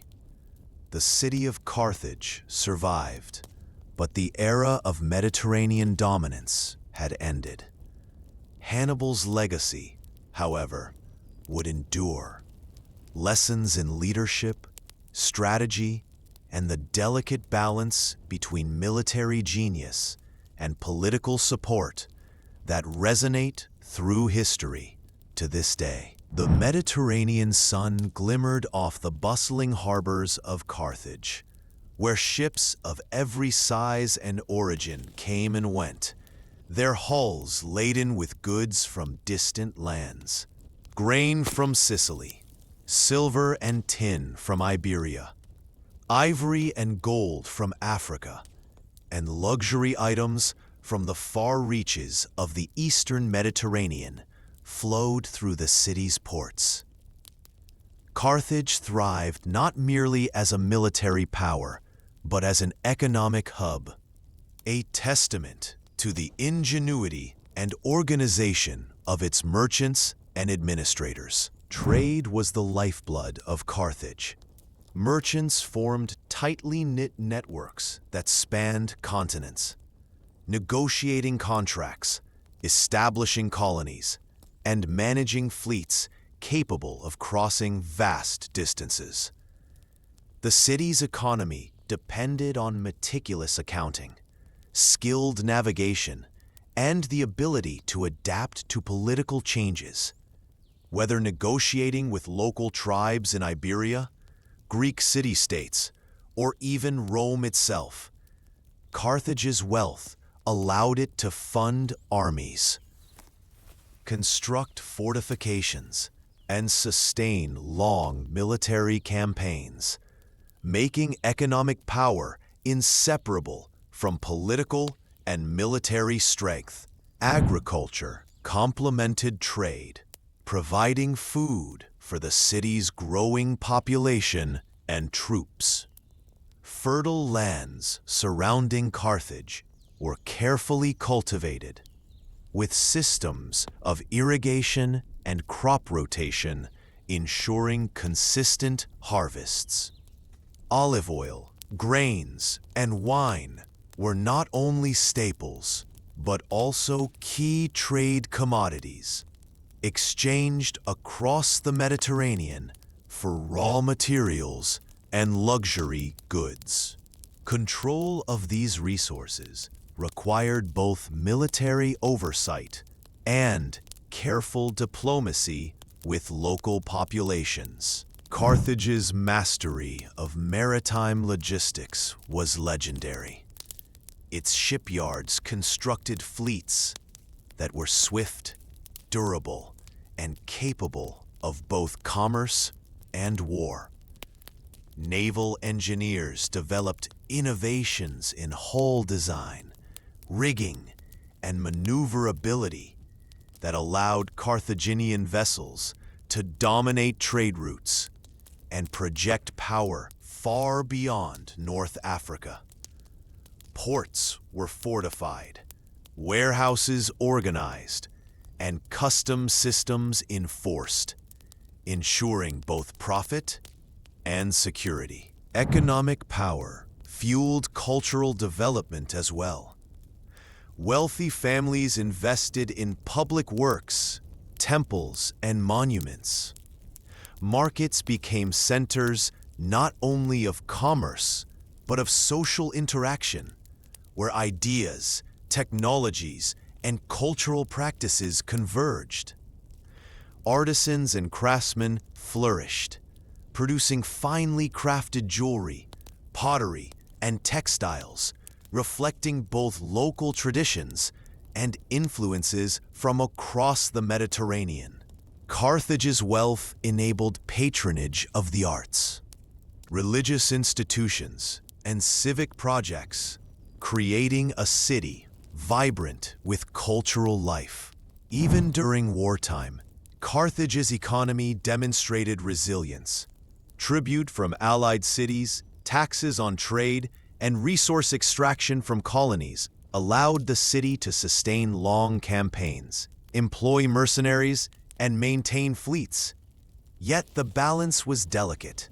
Mismanagement or disruption of trade networks could weaken military operations and political stability, as seen during protracted conflicts with Rome. Carthage's economic foundations were thus inseparable from its power. Trade, agriculture, and maritime mastery created the wealth necessary to support military campaigns, diplomatic endeavors, and cultural achievements. The city's prosperity was a testament to strategic vision, organization, and adaptability. A complex system that allowed Carthage to flourish for centuries, leaving an enduring legacy on the Mediterranean world. The streets of Carthage were alive with color, sound, and movement. Merchants called out prices in the bustling markets. Children ran barefoot along narrow alleys, and the aroma of baked bread and olive oil drifted from crowded kitchens.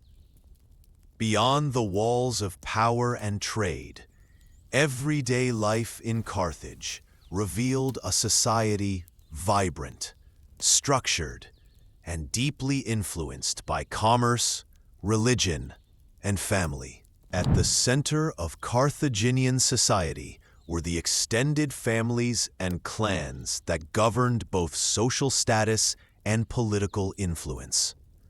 Wealthy merchant families held seats in the Senate, controlled trade networks, and patronized temples and artisans.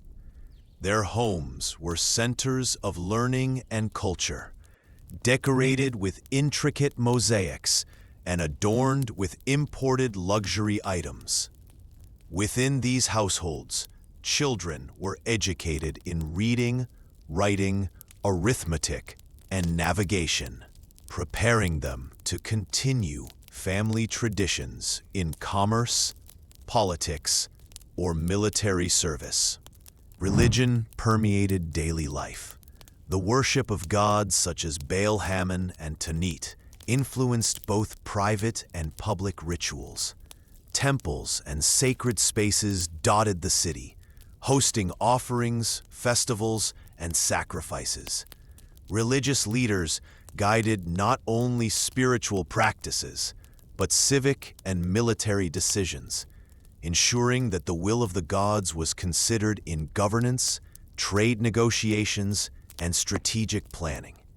Even ordinary citizens participated in religious observances, reinforcing social cohesion and a shared sense of identity. Carthaginian culture reflected the city's position at the crossroads of the Mediterranean. Artisans produced finely crafted jewelry, pottery, and textiles, blending local styles with influences from Phoenician, Greek, and North African traditions. Music and storytelling were integral to daily life, performed in public spaces and private gatherings alike. Education in rhetoric, mathematics, and navigation ensured that the city's next generation could maintain its economic and political prowess. Commerce shaped more than wealth. It shaped social interactions, political alliances, and even leisure activities. Markets were arenas of negotiation and information exchange, where citizens debated politics, learned news from across the Mediterranean, and engaged in social bonding. Public spaces, such as forums and harbors, were as much centers of cultural exchange as of economic activity. Despite its wealth and organization, Carthaginian society was not without hardship.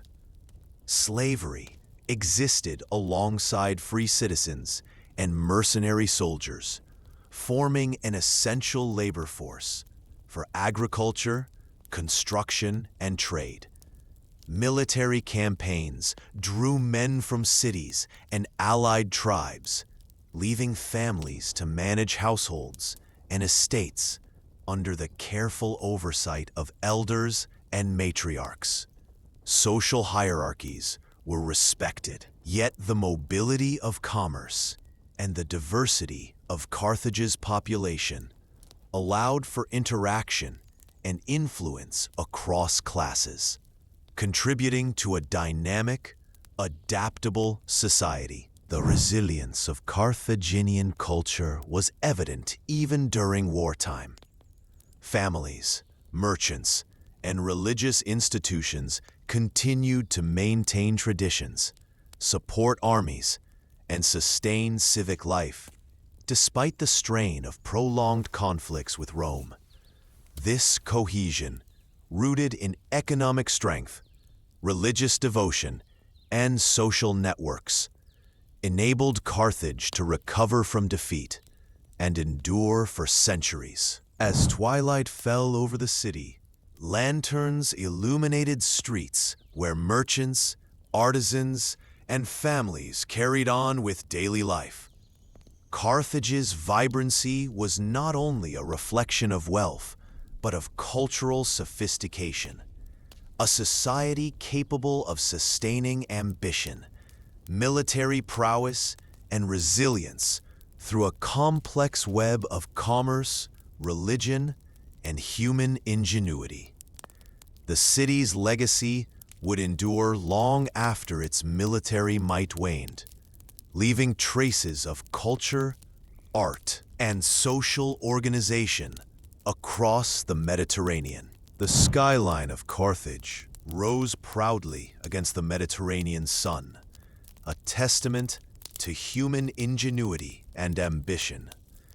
From fortified walls to bustling harbors, the city reflected the skill, artistry, and innovation of its people. Carthaginian art and architecture were not mere embellishments.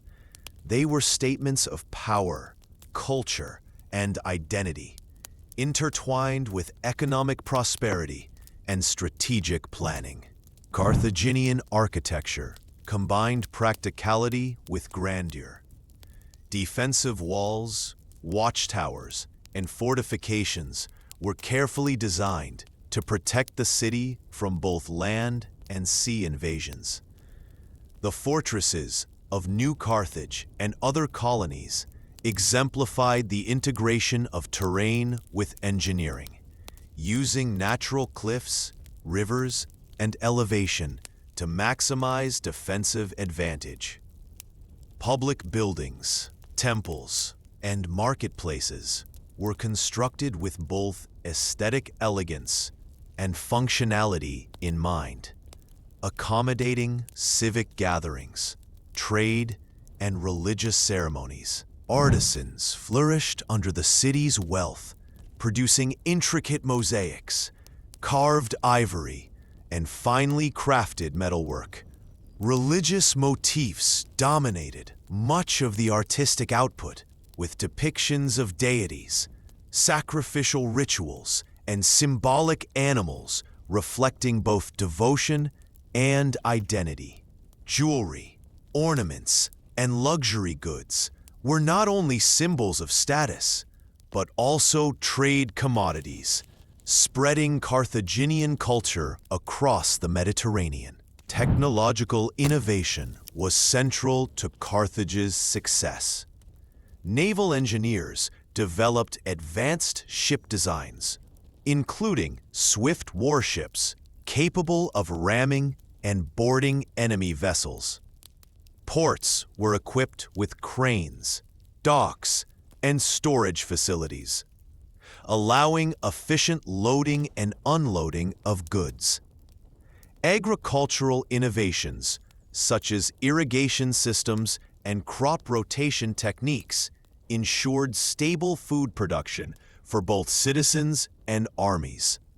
Engineers also designed siege equipment, catapults, towers, and battering rams that complemented military strategy and allowed Carthage to wage complex campaigns with precision. Urban planning reflected a sophisticated understanding of civic needs. Streets were organized for trade and movement. Neighborhoods were structured to support both social and economic functions. And public spaces provided venues for markets, assemblies, and religious rituals. Water supply systems, including aqueducts and cisterns, demonstrated an advanced understanding of infrastructure necessary to sustain a growing urban population. Carthaginian innovation was not limited to the material.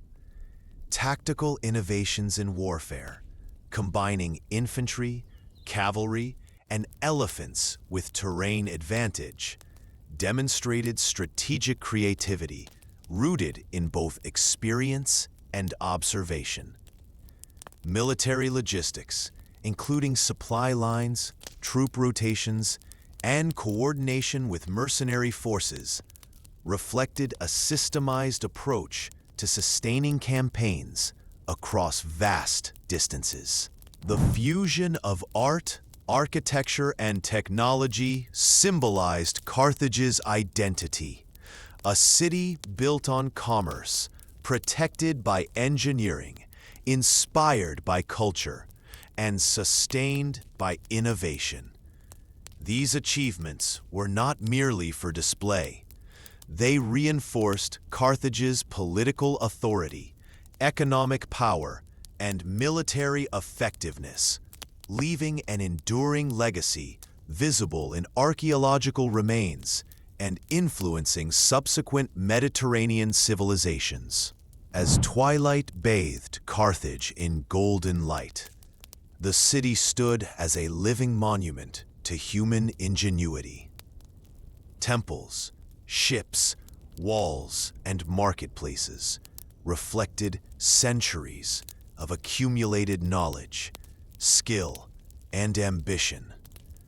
The accomplishments of Carthaginian architects, engineers, and artists ensured that the city's legacy would endure long after its military power waned, leaving a mark on history that continues to inspire wonder and admiration.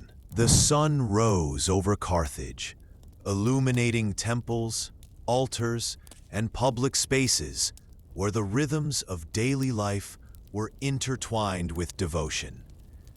Religion was not a private matter, it was the lifeblood of the city, guiding politics, trade, and military campaigns.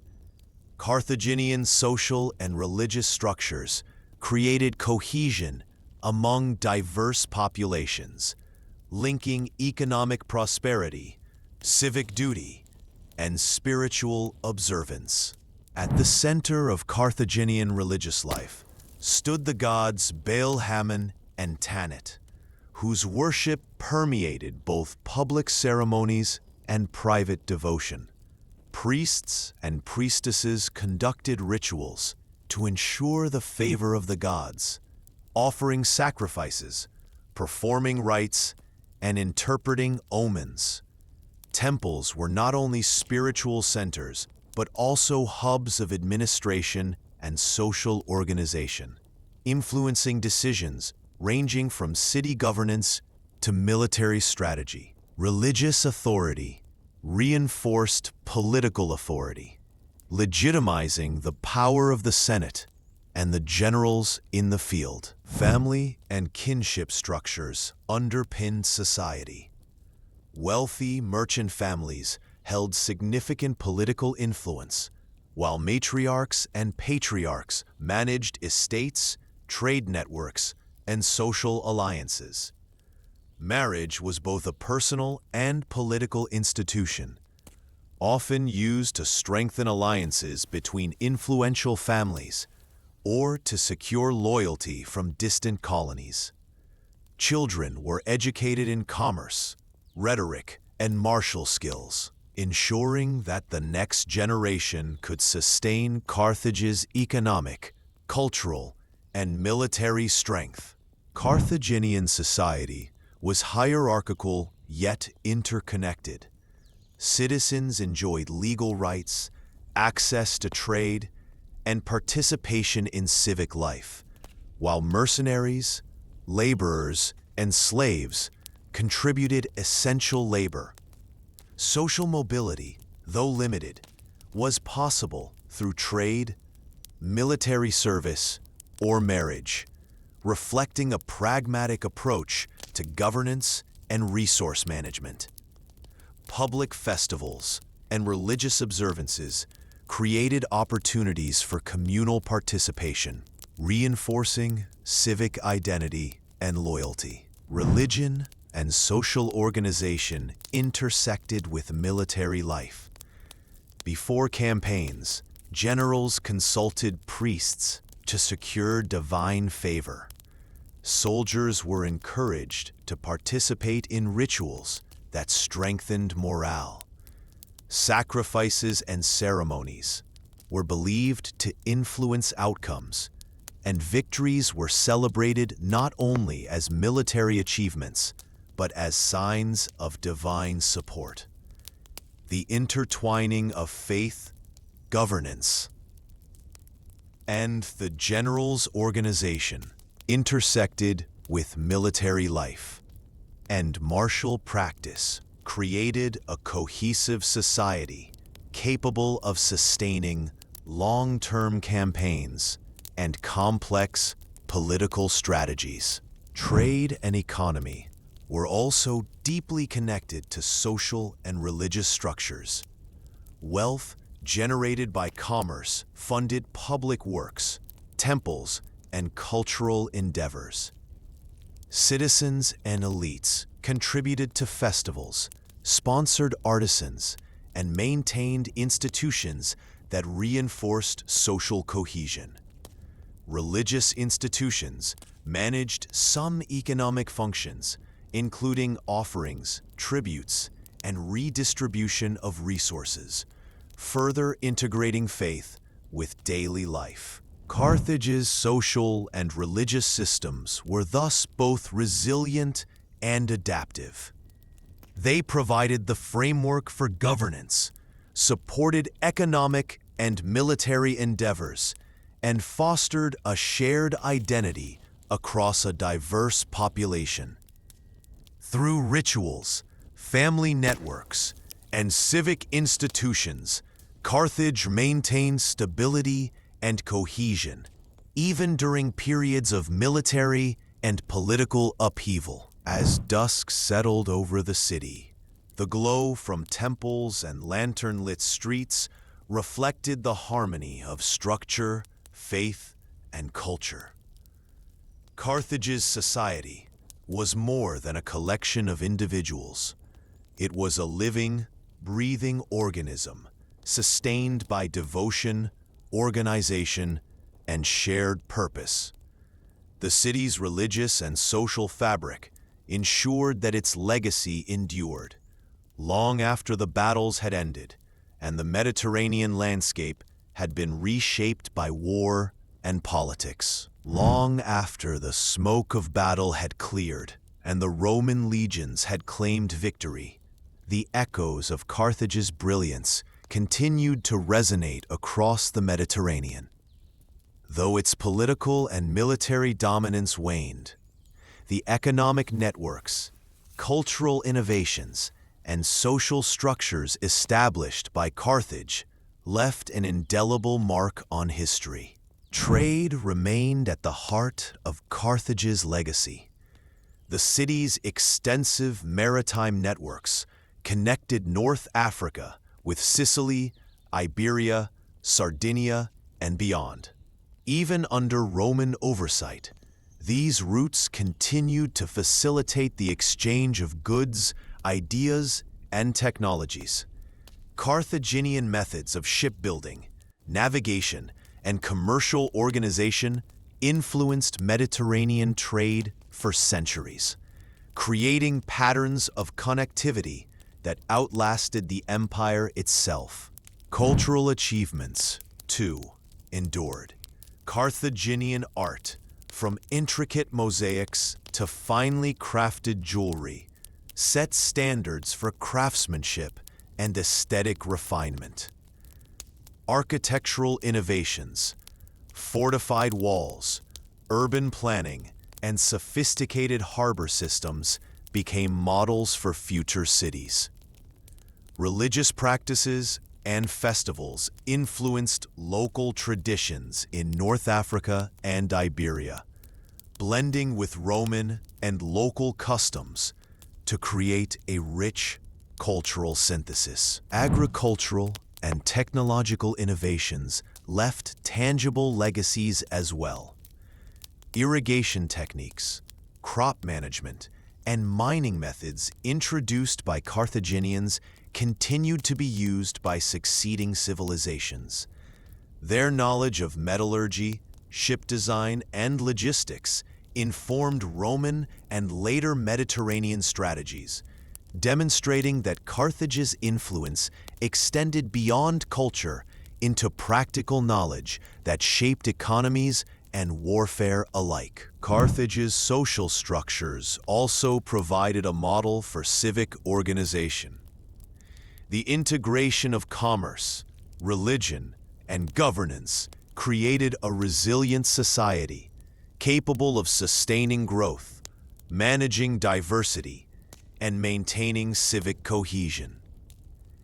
Even under foreign rule, elements of Carthaginian administration, legal frameworks, and societal organization persisted, influencing the governance of colonies and cities across North Africa and Southern Europe. The city's mercantile and diplomatic ethos left an enduring mark.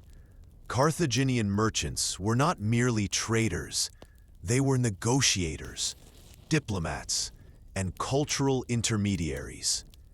Their ability to navigate complex networks of power, maintain alliances, and manage economic risk became a blueprint for later Mediterranean commerce.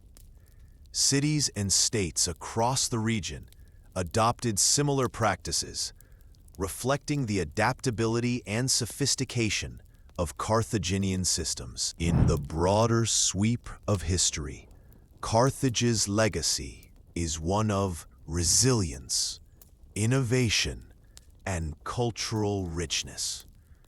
Though its armies were eventually defeated and its political structures dismantled, the knowledge, skills, and cultural contributions of the Carthaginians continued to shape societies long after their empire faded. From trade routes to technological practices, from art to civic organization, Carthage's influence endured as a testament to the enduring power of human ingenuity and ambition. As twilight fell over the ruins and remnants of Carthage, one could still sense the echoes of a city that had once dominated the Mediterranean.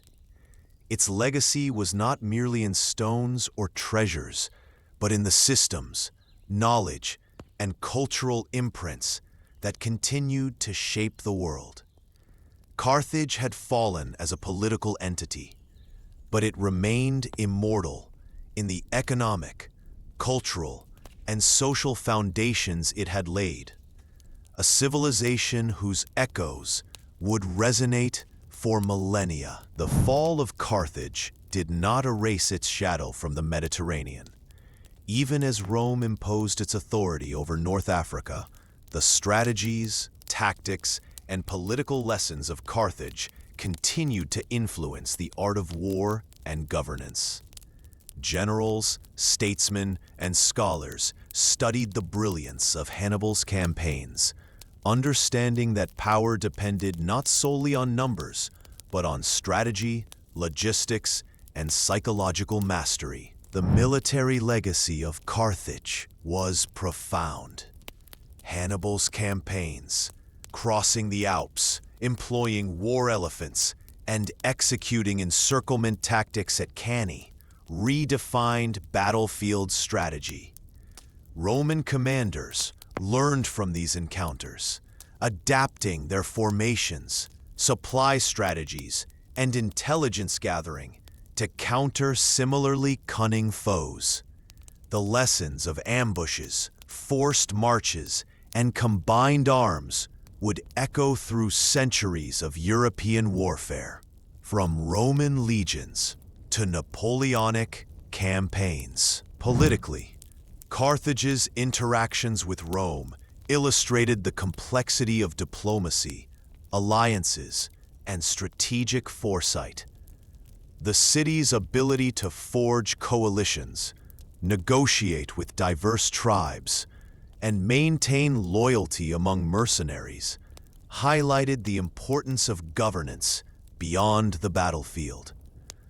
Success and failure alike became lessons for later states on the delicate balance between domestic politics and foreign policy. Rome, in particular, internalized these lessons, applying them to its expanding empire, to avoid the missteps that had allowed Hannibal to threaten the Italian heartland. Carthage's fall also reshaped the geopolitical landscape of the Western Mediterranean. With its maritime dominance removed, Rome gained uncontested access to critical trade routes, colonies, and resources. Yet the knowledge, strategies, and practices developed by Carthage persisted. Rome's military, political, and economic institutions were in many ways molded in response to the challenge Carthage had posed, an empire built not merely on conquest, but on the experience of facing a formidable adversary. The Carthaginian experience also demonstrated the limits of military genius without political and logistical support. Hannibal's brilliance could not compensate for divided councils, strained resources, and strategic isolation. Future leaders across civilizations would study this paradox, understanding that tactical success requires systemic backing, an enduring lesson in governance, strategy, and statecraft. Socially, Carthage's networks of trade and mercenary alliances illustrated the potential for cosmopolitan states to integrate diverse populations. Roman leaders and administrators would later adopt similar approaches in provincial management, blending local cooperation with centralized authority, reflecting the enduring influence of Carthage's political and social systems.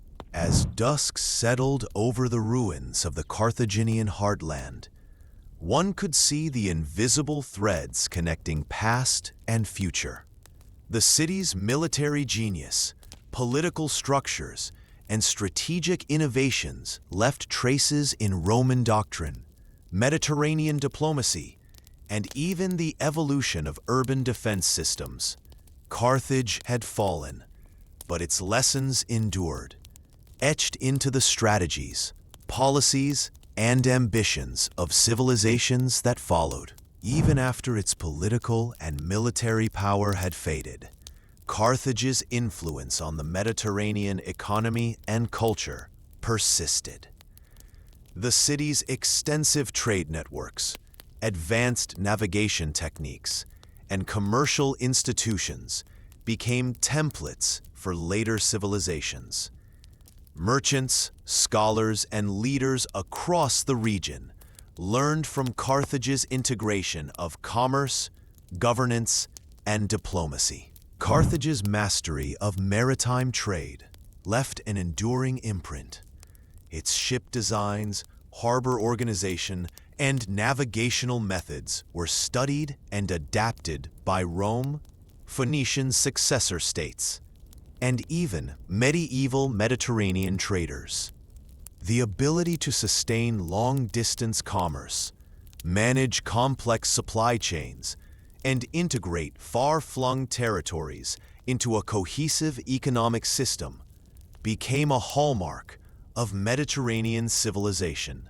Carthaginian practices in accounting, taxation, and commercial law influenced the development of economic administration in subsequent empires. Culturally, Carthage's art, architecture, and religious practices radiated beyond its borders. Temples, mosaics, and urban planning inspired Roman and later Mediterranean cities, while religious and ritual traditions blended with local practices, creating hybrid forms that enriched cultural diversity. Craftsmen and artisans, trained under Carthaginian methods, contributed to technological and artistic continuity across the region. The city's agricultural and technological innovations had long-term effects as well. Irrigation techniques, crop management strategies, and mining practices introduced by Carthage were adopted and refined by later civilizations. Knowledge of metallurgy, urban fortification, and engineering disseminated across North Africa and Southern Europe, creating enduring frameworks for development. Trade culture also influenced social and political norms. Carthage demonstrated the value of economic networks, alliances, and negotiation as tools of statecraft.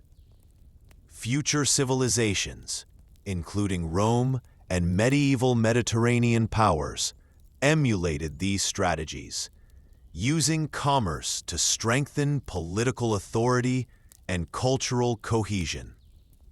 The Carthaginian model showed that economic sophistication could underwrite military campaigns, urban growth, and social stability. Moreover, Carthage's legacy persisted in the collective imagination. The figure of Hannibal, his audacious campaigns, and the city's rise and fall became subjects of study, literature, and strategy for centuries. Leaders and scholars drew inspiration from Carthage's successes and failures, ensuring that its lessons transcended time. As night fell over the Mediterranean, the echoes of Carthage's harbors, temples, and markets lingered in the minds of future generations. Though the city itself had been physically diminished, its innovations in commerce, culture, and governance continued to shape civilizations. Carthage had fallen militarily, but it endured intellectually, economically, and culturally. A civilization whose influence rippled far beyond its time, leaving a permanent imprint on the Mediterranean world. Centuries had passed since the ruins of Carthage were reduced to rubble. But beneath layers of soil, ash, and time, the city's story waited to be rediscovered. Archaeologists, historians, and explorers unearthed traces of a civilization whose wealth, ingenuity, and ambition had once dominated the Mediterranean. Each artifact, inscription, and structure told a fragment of the Carthaginian saga, bridging the gap between myth, history, and tangible evidence. Excavations revealed fortified walls, roads, and harbors, illustrating Carthage's mastery of urban planning and military engineering. The remnants of shipyards and warehouses confirmed the sophistication of its maritime economy, while inscriptions and records shed light on governance, commerce, and social structures. Scholars could trace trade networks stretching across Africa, Iberia, and the Mediterranean, confirming accounts of Carthage's far-reaching influence. Artifacts of daily life, pottery, jewelry, and coins provided glimpses into the culture, religion, and economy of Carthage. Temples and religious altars offered insight into spiritual practices and the role of faith in civic life. The discovery of inscriptions mentioning Hannibal, Hamilcar, and other key figures allowed historians to reconstruct political and military narratives with greater clarity, connecting personal ambition with broader historical movements. Modern technologies amplified these discoveries.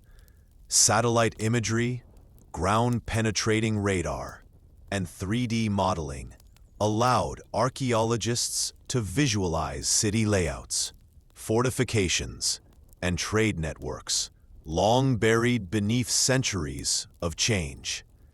These tools revealed Carthage not merely as a fallen city, but as a complex, thriving civilization with sophisticated administration, commerce, and cultural expression.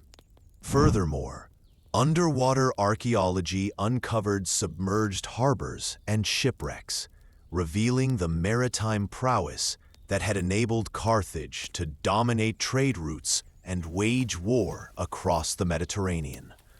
Artifacts recovered from the seabed, coins, amphorae, and remnants of ships, confirmed historical accounts and provided new insights into trade patterns, naval technology, and the reach of Carthaginian influence. Modern scholarship has also reevaluated Carthage's legacy. Once remembered primarily through Roman accounts portraying it as a rival or enemy, recent discoveries and analyses offer a nuanced view. A city of innovation, economic power, cultural richness, and strategic vision.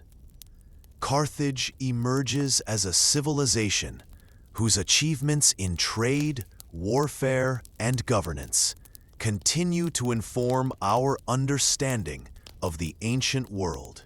As dusk settled over modern Tunis and the archaeological site of Carthage, the ancient city's spirit seemed palpable among the ruins. Every stone, artifact, and inscription whispered stories of ambition, ingenuity, and resilience. Through archaeology, Carthage's legacy is not only preserved, but revitalized, allowing modern generations to witness, study, and be inspired by a civilization that once rivaled Rome in wealth, strategy, and vision. Even millennia after its fall, Carthage continues to shape the modern world, not through armies or empires, but through ideas, discoveries, and inspiration. From urban planning to trade practices, from military strategy to cultural identity, the echoes of Carthage resonate in ways both tangible and conceptual. Modern Tunisia stands upon the remnants of Carthage, its streets, harbors, and ruins bearing witness to a civilization that once commanded the Mediterranean. Archaeological parks allow visitors to walk through the city's past, exploring temples, forums, and fortified walls, gaining insight into a society that blended commerce, culture, and strategy in ways that influenced generations to come. The study of these sites has informed urban planning, architecture, and historical preservation worldwide. Carthage's military legacy continues to inspire strategists, historians, and military academies. Hannibal's campaigns, crossing the Alps, outmaneuvering Roman legions, and utilizing combined arms tactics, are studied in military schools as examples of strategy, logistics, and leadership under extreme conditions. Lessons in adaptability, resource management, and psychological warfare remain relevant to both historical analysis and contemporary military doctrine. Economically, Carthage's sophisticated trade networks and commercial innovations resonate in modern commerce. The principles of maritime logistics, long-distance trade, and strategic resource management pioneered by Carthaginian merchants provide a historical foundation for understanding globalization, supply chain management, and international trade systems. Carthage demonstrated that commerce, diplomacy, and strategic planning are inseparable, a lesson still relevant in today's interconnected world. Cultural and educational legacies also endure. Art, craftsmanship, and urban design inspired by Carthage can be traced in Mediterranean architecture, mosaics, and decorative arts.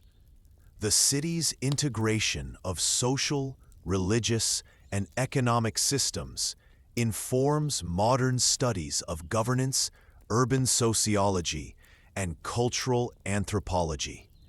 Even the memory of Hannibal and the city's resilience serves as a symbol of ingenuity, ambition, and the ability to challenge overwhelming odds. Modern archaeology and technology continue to uncover Carthage's secrets.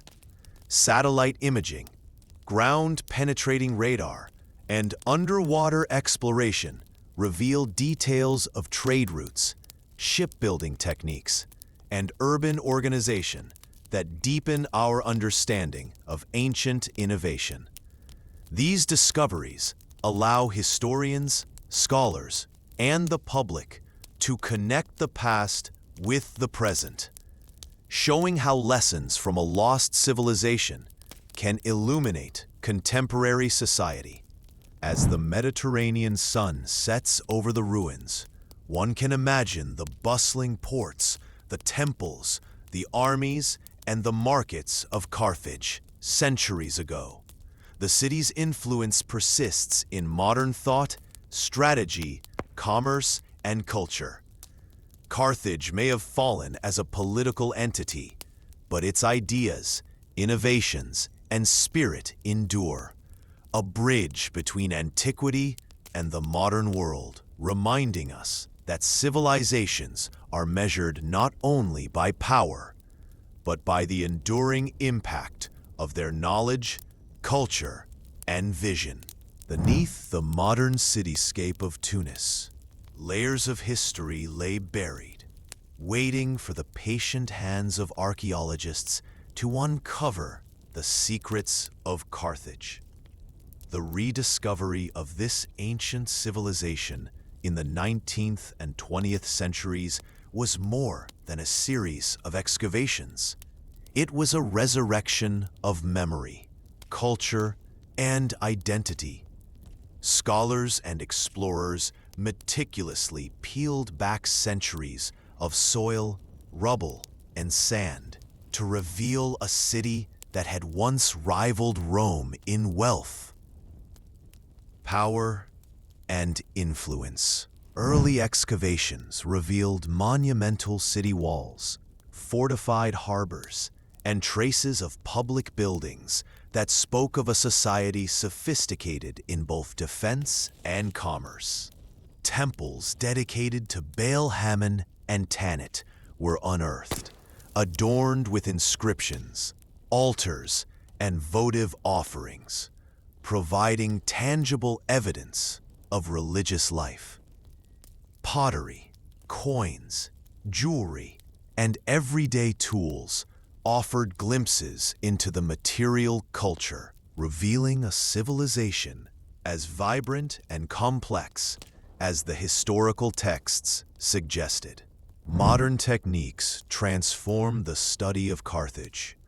Ground-penetrating radar and aerial surveys allowed archaeologists to map entire neighborhoods and urban layouts without disturbing the fragile ruins. Underwater archaeology uncovered sunken harbors and shipwrecks, revealing the maritime capabilities that had once made Carthage the Mediterranean's trading powerhouse. Each discovery added layers of nuance to our understanding, confirming some historical accounts while challenging others. Collaborations between local scholars and international teams have made Carthage a global center for archaeological research. Excavations in ancient cemeteries uncovered burial practices that illuminated social hierarchies, religious beliefs, and familial structures.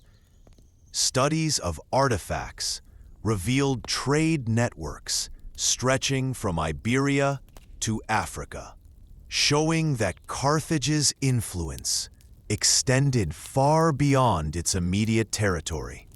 Modern museums preserve these discoveries, allowing the public to engage directly with Carthage's legacy.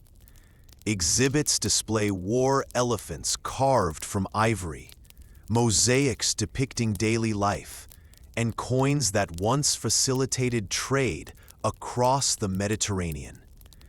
These tangible remnants provide a connection between contemporary audiences and the ingenuity, ambition, and resilience of Carthage. Beyond physical artifacts, historical scholarship continues to reevaluate Carthage. Historians now examine the city not solely as Rome's adversary, but as a civilization with its own culture, politics, and economic sophistication. This modern perspective allows us to appreciate Carthage as more than a footnote in Roman history. It was a vibrant civilization whose lessons in commerce, diplomacy, and strategy remain relevant today. As dusk falls over the ruins, the glow from lanterns illuminates the stone foundations and remnants of temples, streets, and harbors. Carthage's spirit is alive in the meticulous work of archaeologists, in the insights of scholars, and in the curiosity of every visitor who walks among its remnants. Rediscovery is not merely an academic pursuit. It is a revival of a civilization that continues to inspire, inform, and awe the modern world. Even in the present day, Carthage continues to resonate far beyond the boundaries of archaeology. Its legacy is embedded in education, military studies, cultural identity, and the collective imagination of scholars and the public alike. The brilliance of Hannibal, the ingenuity of Carthaginian engineers, and the sophistication of its trade networks provide enduring lessons in strategy, leadership, and innovation. In military academies around the world, Hannibal's campaigns are dissected and studied in detail.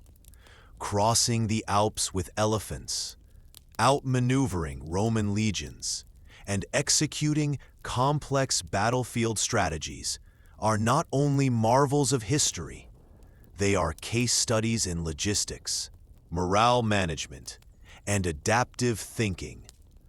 Officers analyze his victories and failures to learn about the integration of intelligence, terrain, and combined forces in achieving tactical advantage. Carthage becomes more than history.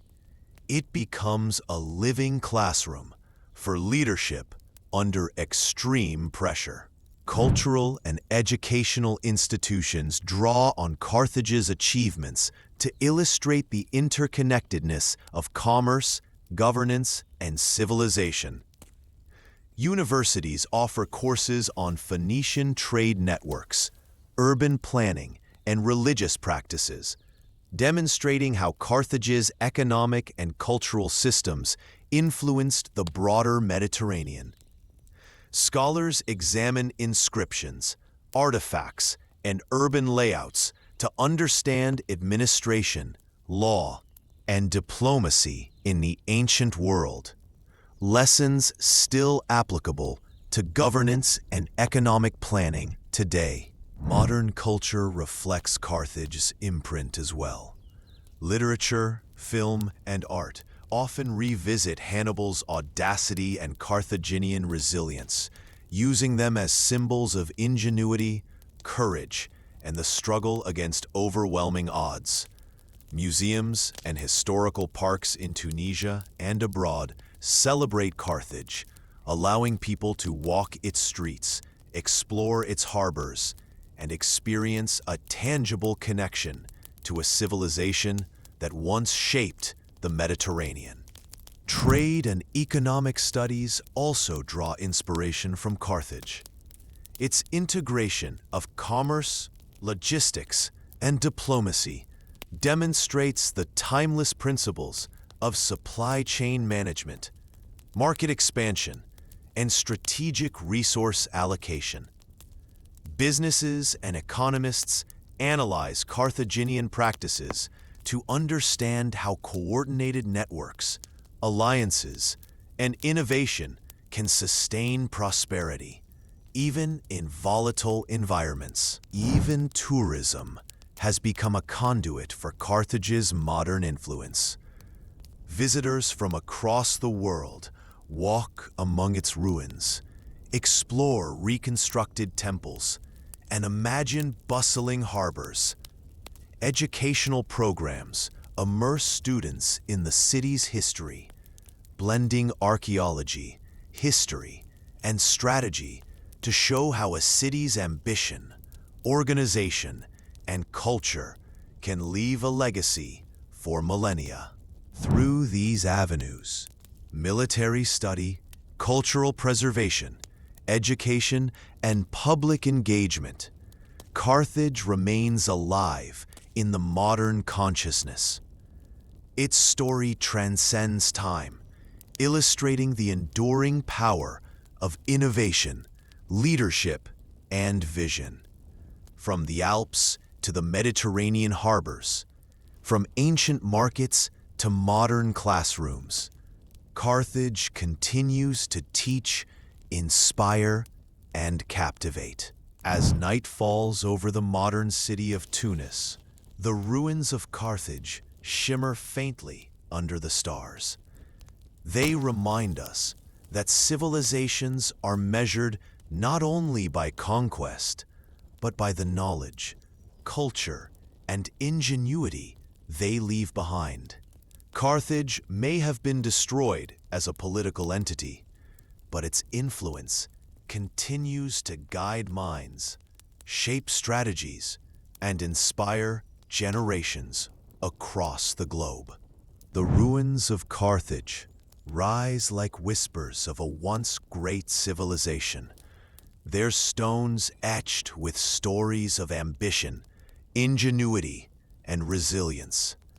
Today, preservation efforts seek to protect these remnants, ensuring that the city's legacy endures for scholars, tourists, and citizens alike.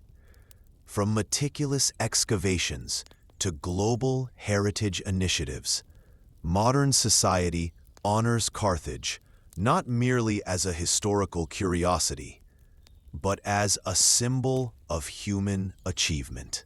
Archaeologists and conservationists work tirelessly to stabilize ancient structures. Fortified walls, harbors, temples, and residential areas are carefully excavated, cleaned, and reinforced to withstand the ravages of time.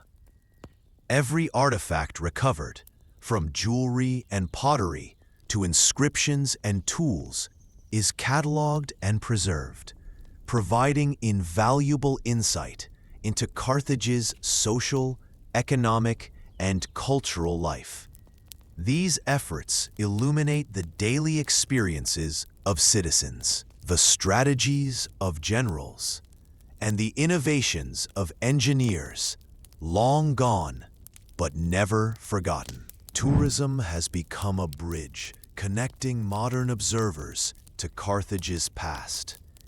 Visitors stroll through reconstructed streets, wander the ruins of temples, and imagine the bustling harbors where goods and ideas flowed freely across the Mediterranean. Educational programs, guided tours, and interactive exhibits bring history to life, offering a tangible connection to the city's achievements and challenges. Carthage's story captivates not only historians, but travelers eager to experience a civilization that once rivaled Rome itself. Global recognition underscores the city's significance. Carthage is celebrated in historical studies, documentaries, and international heritage programs. UNESCO and other cultural organizations highlight its importance as a center of trade, culture, and innovation, emphasizing how the city shaped the Mediterranean world and influenced civilizations far beyond its borders.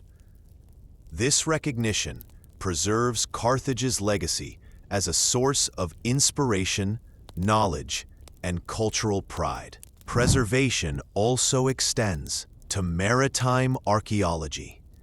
Sunken harbors, shipwrecks, and submerged structures reveal Carthage's naval prowess and extensive trade networks.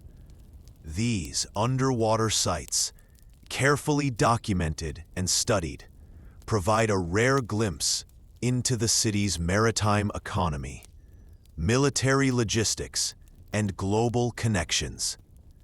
Through these discoveries, Carthage's influence on commerce, navigation, and strategic planning becomes clear to a modern audience. The story of Carthage today is one of continuity and engagement.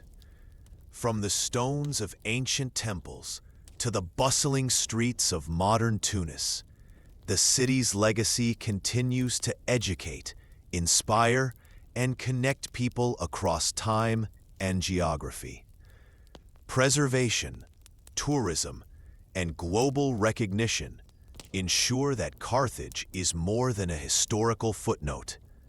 It is a living testament to the ingenuity, ambition, and enduring spirit of its people. As the sun sets over the Mediterranean, illuminating the ruins in a golden glow, one can almost hear the echoes of bustling markets, chanting priests, and marching armies. Carthage lives on, not only in the pages of history, but in the hearts and minds of those who continue to study, honor, and learn from a civilization that once commanded the seas, influenced empires, and left a legacy that transcends time. The story of Carthage is more than a tale of rise and fall. It is a repository of lessons that transcend centuries, offering insights into strategy, governance, culture, and resilience. From military genius to economic innovation, Carthage's experiences continue to resonate with scholars, leaders, and citizens in the modern era. The military campaigns of Hannibal provide enduring lessons in leadership and strategy. His audacity, meticulous planning, and use of terrain highlight the importance of adaptability and ingenuity. Modern military academies study his maneuvers across the Alps and battlefield tactics as exemplars of how intelligence, logistics, and psychological understanding can shape outcomes. Yet Hannibal's eventual setbacks remind leaders that tactical brilliance must be matched by political support, resources, and strategic foresight, a lesson relevant in both military and organizational contexts today. Carthage's economic networks offer insights into commerce, globalization, and resource management. The city's integration of trade, diplomacy, and logistics created a system capable of sustaining prosperity and influence across vast distances. Today, businesses, economists, and policymakers study Carthaginian trade practices as historical precedents for supply chain management, risk diversification, and international collaboration. The lesson is clear. Economic strength and strategic foresight are inseparable. Governance and social organization provide additional lessons. Carthage demonstrated how complex societies could integrate commerce, religion, and civic life to maintain cohesion and resilience. Families, civic institutions, and religious authorities all contributed to stability, showing how interconnected social systems can support sustained growth and adaptability, a principle that informs contemporary governance and societal planning. Cultural and technological innovation also carries enduring significance.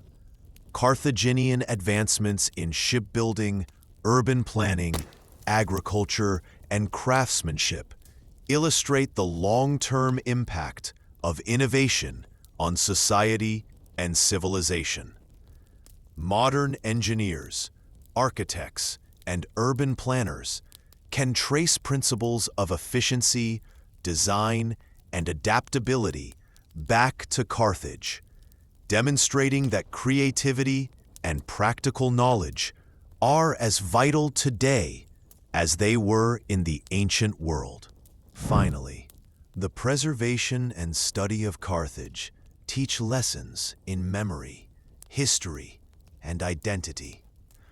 Archaeology, museums, and education ensure that knowledge is passed down, fostering awareness of past achievements and failures. Carthage reminds modern societies of the importance of documenting, preserving, and learning from history. Understanding that civilizations, while mortal, can leave legacies that inspire, instruct, and guide future generations. As night falls over the modern city built upon ancient ruins, Carthage emerges not just as a lost civilization, but as a teacher. Its stories of ambition, innovation, resilience, and caution resonate across time. The city's lessons, strategic, economic, social, and cultural, remain alive, reminding the modern world that knowledge, preparation, and foresight can transcend the centuries, shaping societies long after the last stones have crumbled. As the sun sets over the ruins of Carthage, we are reminded that this civilization, though conquered and lost to time, continues to echo across the centuries. From the daring strategies of Hannibal to the bustling harbors that connected continents, Carthage's legacy teaches us about ambition, innovation, resilience, and the power of human ingenuity. Its stories are not just about the past. They inspire the present and illuminate lessons for the future. If you enjoyed this journey through the rise, brilliance, and enduring legacy of the Carthaginian Empire, make sure to hit the like button to show your support. Don't forget to subscribe and turn on the notification bell so you never miss a new adventure into history. Join us as we continue to explore the fascinating civilizations that shaped our world.